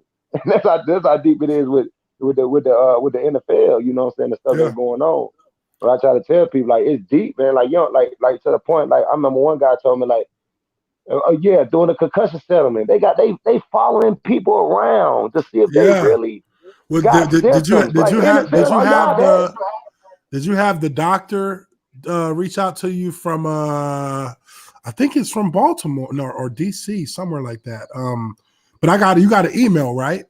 It was I got an email talking about that same thing, how the NFL had people actually spying on guys who were applying for the concussion settlement. Like NFL, y'all, that's why I said that is so messed up that the NFL, they would sit around here and get private against that just to scan, just to see if that guy going through something. You don't know what that guy going through in inside his household, anything like that. But you go, but you go up here and ask a guy at an Academy Sports that the guy just left. You go ask a 17-year-old kid at the register, hey, did that guy seem depressed to you? The 17-year-old kid probably like, no, I don't know. Like you asking the 17-year-old, like y'all got investigators following people around. Like NFL, y'all that serious? They are running. That's why I said they are running one of the biggest schemes. Like, you know what I'm saying? They can never think. That's why I said, man, with this whole thing with the NFL and everything, like they should have went to the max with them folks. They should have went to the max, man, and expose them. Yeah, dude, look. What's going on, bro? Because this is crazy. It's so crazy just how they could just do that. How they could just do that. And like I'm really out here. Then if something happened to a player take his life, like a junior say out, or a player take his life, and then here they come with all this, that, and another, this, that. No, y'all don't care. Y'all the same person that fucking released me because y'all the same people that released me out of San Diego just because of money. Trying to say because I know I want my play. Yeah. You know what I'm saying? At the end of the day, it's never. It's a business, right? And they always say that when it comes to making decisions on the roster. But then on the other side, they say, oh, we're a family. The NFL is a family. It's a fraternity. Well, the fraternity only really exists within the league if you're in the league, if you're playing. If you were a former player, it's a little bit different. And I think a lot of guys would agree that once you get done playing the game, if you're not one of those guys who is guaranteed longevity post football because you were the superstar on your team or you were a Super Bowl or they're juking it or just to be real, or they're juking and jiving with these folks. I want that type. Like I spoke my mind. You know, Yeah. like a lot of them times, and like a lot of them people, a lot of them folks, I know in San Diego, I know they didn't like that, but they know it was the truth though. Like y'all can't sit up here and tell me y'all go put me on the shelf. Me and Danny Woodhead got the most production in preseason. I remember we played against Dallas in joint practice. We were killing Dallas. You know what I'm saying? Like doing that. Like you got up in the front of, like you go get up in front of the whole team talking about we go hold the big man package back. Like I'm saying, man, this is about to be my year. I'm telling everybody my finals, and then y'all put me on the shelf, like, and think somebody gonna be quiet. You know what I'm saying? But that's why I said I probably should have juked the job a little bit more. They probably give me a little bit more help. That's even like this what kills me. The guys that get in a position, you know what I'm saying, with the NFLPA, or the guys that get these player development jobs with the teams and shit. They forget that they forget they were former players before, boss. Oh yeah. They getting a check from the league. They getting a check from the team or the league. They forget they were former players. Oh, boss, I mean, one player gonna tell me, man, you gotta holler at the PA. I said, man, if you don't get on my phone with this nonsense, bro, like you sound like, bro, you know they ain't doing nothing, bro. Like, come on, man. You gotta get with the PA, man. Get with the PA. Like, that's all they. Like, all right, boss. Okay. DeMaurice Smith came into the NFLPA as the president of the NFLPA, and you know, and a lot of people don't necessarily know about remember when we had the lockout? Yeah. So a lot of players or a lot of people in the general public don't know that the NFLPA paid guys like Drew Brees, they paid guys like Peyton Manning. They paid these guys to push the ratification of the news of the CBA to the players on the teams. I believe, from what I heard Matt Stove, it had to be Matt Stove too from Baltimore. I'm telling you, I know as a whole. I remember one meeting we had in Baltimore one time, and they was called, like, they ended the meme. Matt Stove ended the meme. He said, "I told you don't be recording in here." Like they got into like a big, but this was like 2000. This was like 2009. This was like right before. Yeah, it was the lockout, right before the lockout. Yep. Right before the lockout, right before it happened. Like they got into like big old deal. But like I don't even understand what this new BC. I remember Derek Mason told me though. He said, "Man, this new CBA ain't gonna affect me, but it go affect like guys in like your area, like, you know what I'm saying, like the 07 guys and stuff like that." And look at it. Like I don't even understand it. Like, you know what I'm saying? Like, how can we not have insurance? Y'all got so many restrictions on our money. Well, you can't touch this money until you this age, or you got to be this many years removed to touch this. Like, what the hell? That annuity money. That annuity money, you got to wait 5 years or be over 35 years old, and then you're and then you can't even take your whole. You can't even have it. You can only get a small piece of it. They're gonna tell you then, like, nope, you can't have all of it. You only can get a little piece of it, and then you can break it down over 10 years. Y'all want control. Yeah, y'all want control over me for 10 years with my money. Like, why y'all just want to get my money? I always say, I can't walk into y'all offices, but y'all can have my money and just control it for the next 11 years. Well, yeah, you could break it down to payments like this unless you're 45. And don't unless you're 45, then you can take it out lump sum. Like, come on, man. Well, you know, it's funny because I kind of had a theory on that. And my theory was, and this was because I had one of my mentors. My mentor in my professional career was a guard by the name of Vince Manuwai. Okay. And Vince Manuwai, he was the left guard in Jacksonville when I got drafted. He taught me everything I knew about playing offensive line. And, you know, he was just, you know, he's, you know, one of them island brothers, you know what I mean? One of them Hawaiian cats. And you know how they are. Them boys is all love. They are all about, you know, taking care of you. You know what I mean? They just got that good vibe, that good Hawaiian vibe. And, you know, Vince died last year. On November 4th, Vince died. I say last year, but I mean 2018. November 4th, 2018, he died. Died of an overdose. And This guy was a guy that he was probably the only player since I retired that I talked to on a regular basis.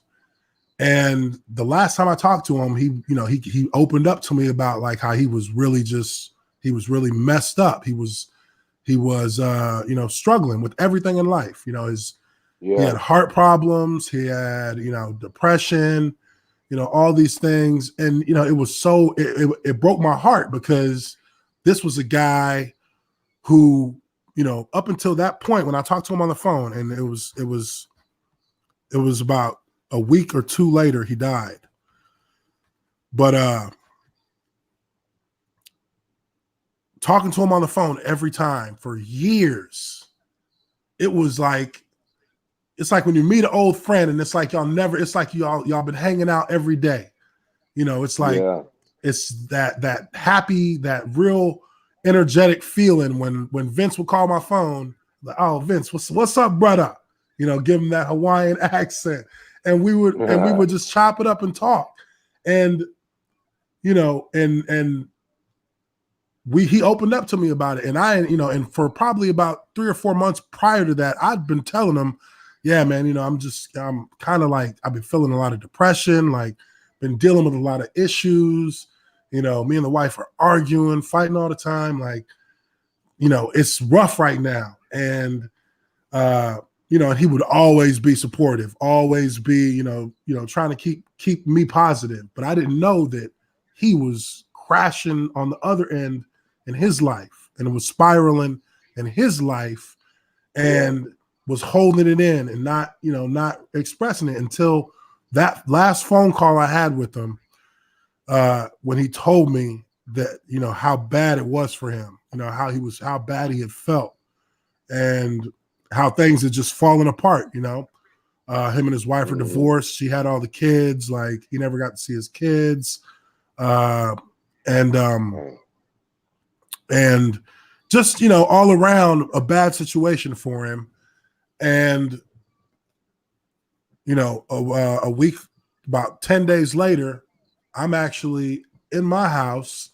I'm just, knocked out on the couch and, oh, we lost him. I'll finish this story once he jumps back in the conversation. But no, I appreciate you guys for being here on the podcast. It's gone a little bit into a single track conversation with Le'Ron McClain, Pro Bowl fullback from the Baltimore Ravens, 7-year vet, NFL vet. Hey, brother. What's going on? Le'Ron. Man? I don't know. Hey, it is. Okay. Yeah, it is. Yeah, that's you just got to disconnect. It's all good. Yeah, it's storming like But they call it cats and dogs. No, I was just finishing up this little story on Vince. So I get my phone vibrates, and I just kind of woke up out of a dead sleep, because it's like you hear it even though you're asleep. You just hear the vibration. Woke up, picked up my phone. It was one of me and Vince's mutual friends, and it's a guy that was in Jacksonville with us. He was a guy, just a friend of ours who owned a couple of little Mediterranean cafes. But I've known this cat 10 years, and he texted me, "Hey, did you hear about Vince?" And as soon as I read the text, another mutual friend who actually lives out in LA, who Vince actually introduced me to, sends me a text like, "Hey, something happened to Vince." And then I get sent a picture of Vince, in the ambulance, and he's already passed away. And it broke my heart, man. I cried for I don't even know how long I cried, but it was a sad, tragic end to somebody who was suffering, to the life of somebody who was really a great person, and who went through all the outlets, and who tried to who tried to stay positive about everything that he was going through. And at the end of the day, he was, he unfortunately passed away from an overdose. But I mean, the guy was, this guy was like a big brother to me. And it's tragic because I think a lot of players, once their careers are over, I think a lot of players go down that same kind of path. And, I'll say this, I have all the respect in the world for his ex-wife, because I actually got to know her more when Vince died. And Vince never talked bad about her at all. He never talked bad about her. He just was in his situation. He just didn't have. He just had a lot of things that were going the wrong way for him personally and mentally. And I kept in touch with his wife, with his widow. And she's a great person. She's she totally loves Vince, and just their situation was what it was. That's not for me to discuss or comment on. But she sent his brain to be studied by the hospital in Boston that is actually leading the way in the studies on CTE. And she actually reached out to me right before Christmas and to let me know that, and it was a year-long study. Each brain that they get, they study it. They go through a process to determine if that player had CTE. Takes about 10 months to a year to determine. And she reached out to me right before Christmas and alerted me to the fact that he had full on 100, he was positive for CTE 100%. Which it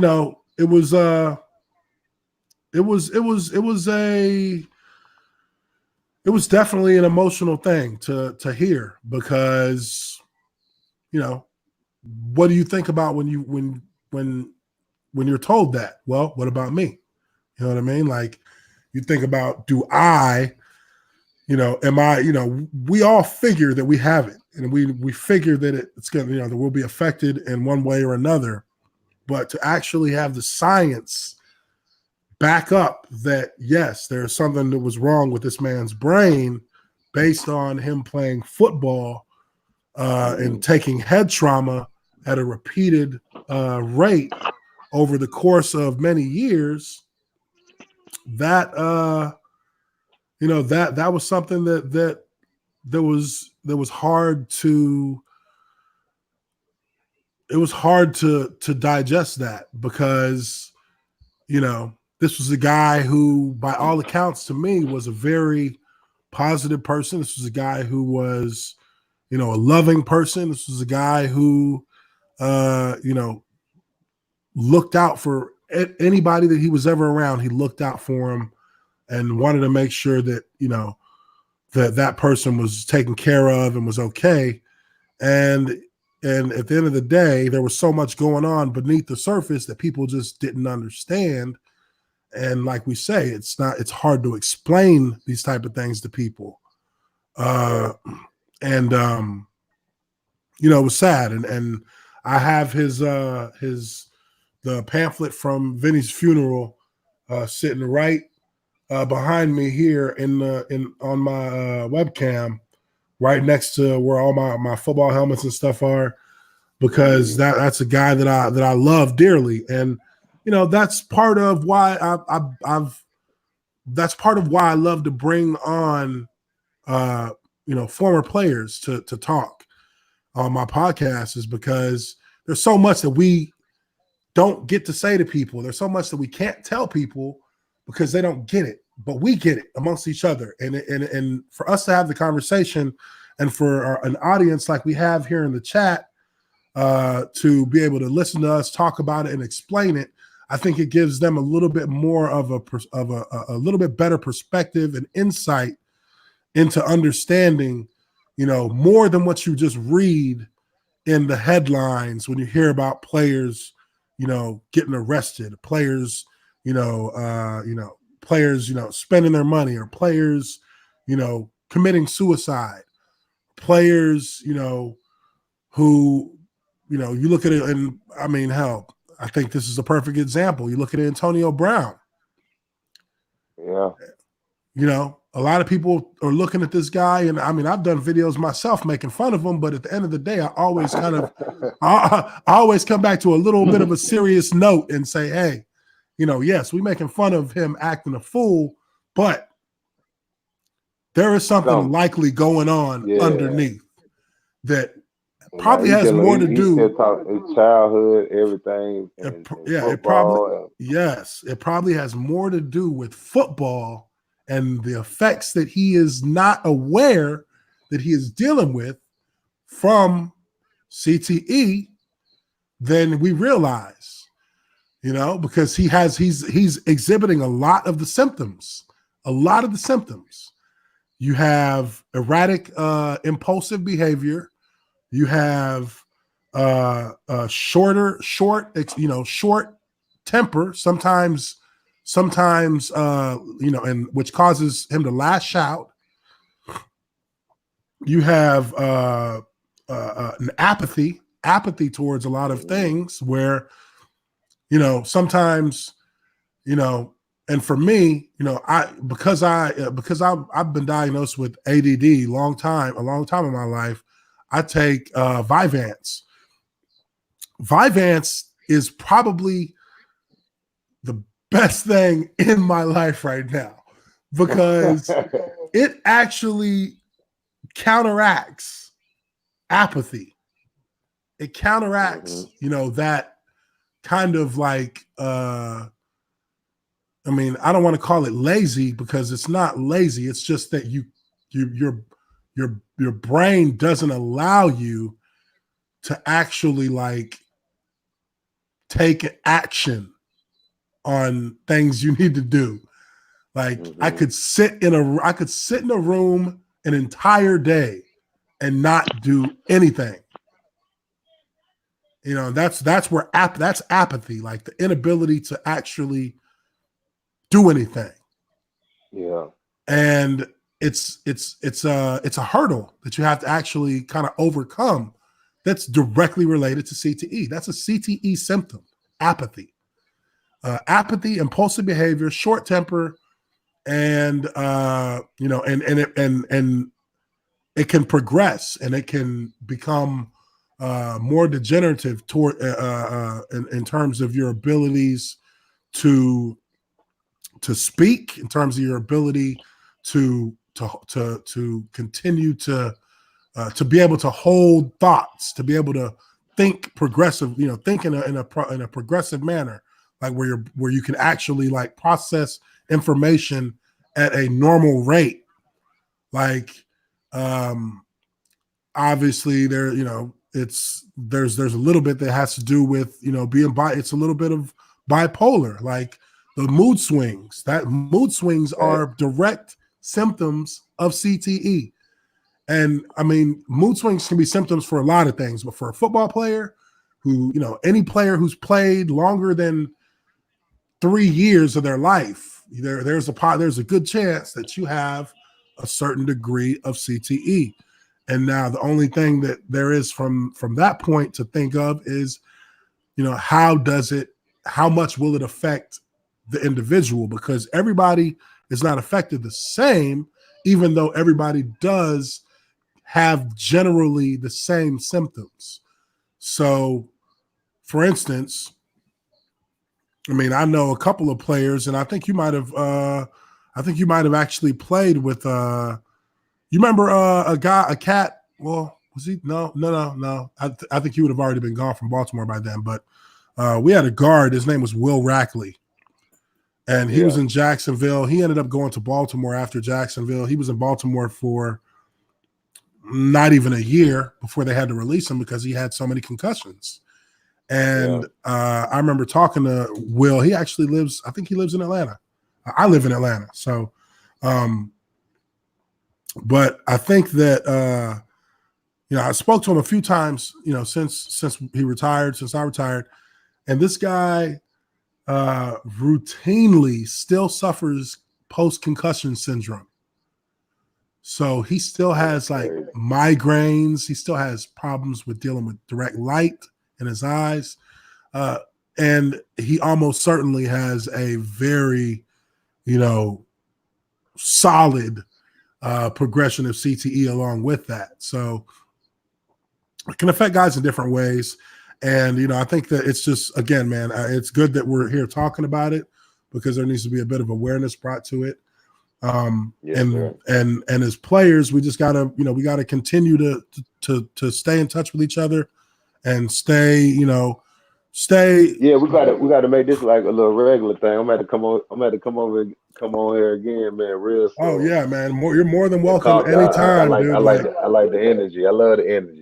Yeah, man. Just let me know. I mean, and today, I really, I knew that we would kind of go into talking deeply about this. So, this episode of the podcast is definitely dedicated to us having this conversation. But, even in the future, like we'll talk about, we always relate our experiences to the news of the day. So, a lot of times with our audience, I like to give them a story that relates to whatever news topic that we're talking about, because like you and I both know, we got stories for days about every kind of situation because we played long enough to see it all. So, the things that are happening in the news today are the same things that we dealt with. Jason Garrett is about to get fired. Well, shoot, Jack Del Rio got fired. But then Jack Del Rio just got hired again for the defense coordinator job in Washington.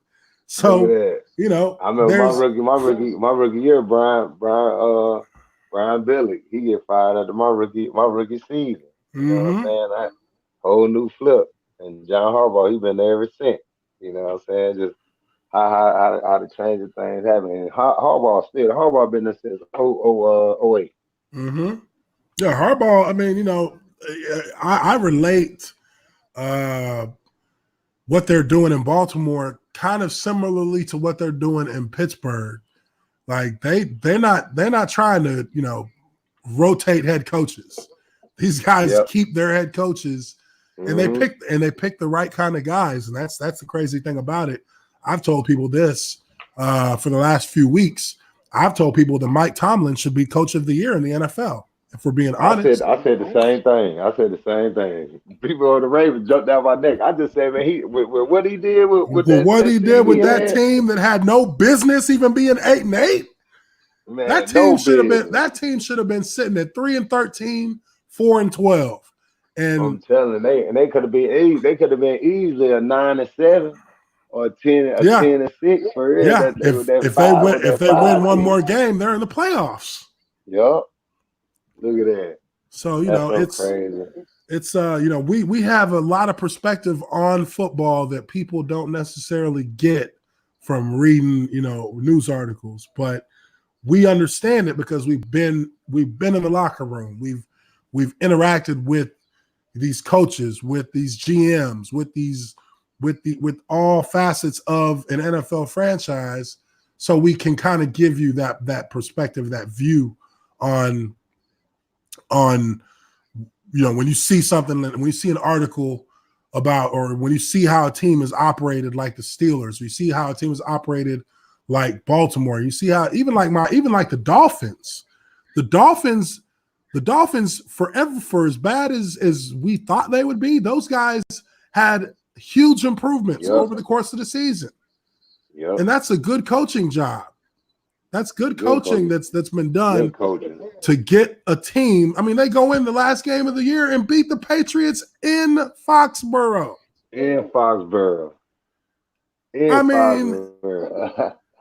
Unbelievable. That's a testament to a good coach. That's a testament to a good coach. He rallied that team, and when the front office was trying to tank him, he said, "Hell no, we ain't tanking." And At No, all. they made something out of their season, even though they didn't have a winning record. They still made it. They made some major improvements, and they're only going to build on that. And I think that that their head coach, I think I forget his name, but I think their head coach has kind of cemented what kind of culture he wants to have in Miami, and I think that's going to bode well for them in the future. But Yeah, they should be. Yeah, they should be solid. But look, man, I really appreciate you being on the show, man. We're wrapping it up now. We're right I at 2 hours, which appreciate is you, about man. where I'm at. I would love to have you on the show again, man. I mean, you know, and we can Anytime, man. you can We be can we do it weekly. yeah. We hit these folks weekly if you want to, man. There you Just let me go. know, and I'm prepared. I'm prepared for it. There you go. Now, I think we'll definitely have to get something like that set up, because I know me and Eben were doing it together every week. And Eben, he's out in Los Angeles, so we have to work a little bit with the time zone. But I know that you know, we can definitely get something set up, man, and we can try and make this a regular thing. But hey, LeRon, I really appreciate you, brother. And you know, you got my info, I got your info. Let's keep in touch. And like I said, I'm always, every time you send a tweet, I know. I know when you send a tweet. That's a bit. That's a bit, boss. I appreciate you having me on, man. And, man, yes, sir, man. To your listeners, man, thank them for listening and everything, man. And God bless, man. God bless you, man. Yes, sir, man. Hey, man, you have a good one, all right, brother, and I'll talk to you soon. All right, you too, boss. All right, man. All right. Yeah. All right, everybody. I appreciate you all for hanging out with us this afternoon. Man, that's a great time speaking with LeRon. Really respect and appreciate him coming out, you know, speaking with me and being candid about his experience since, you know, as a player and since his time in the NFL.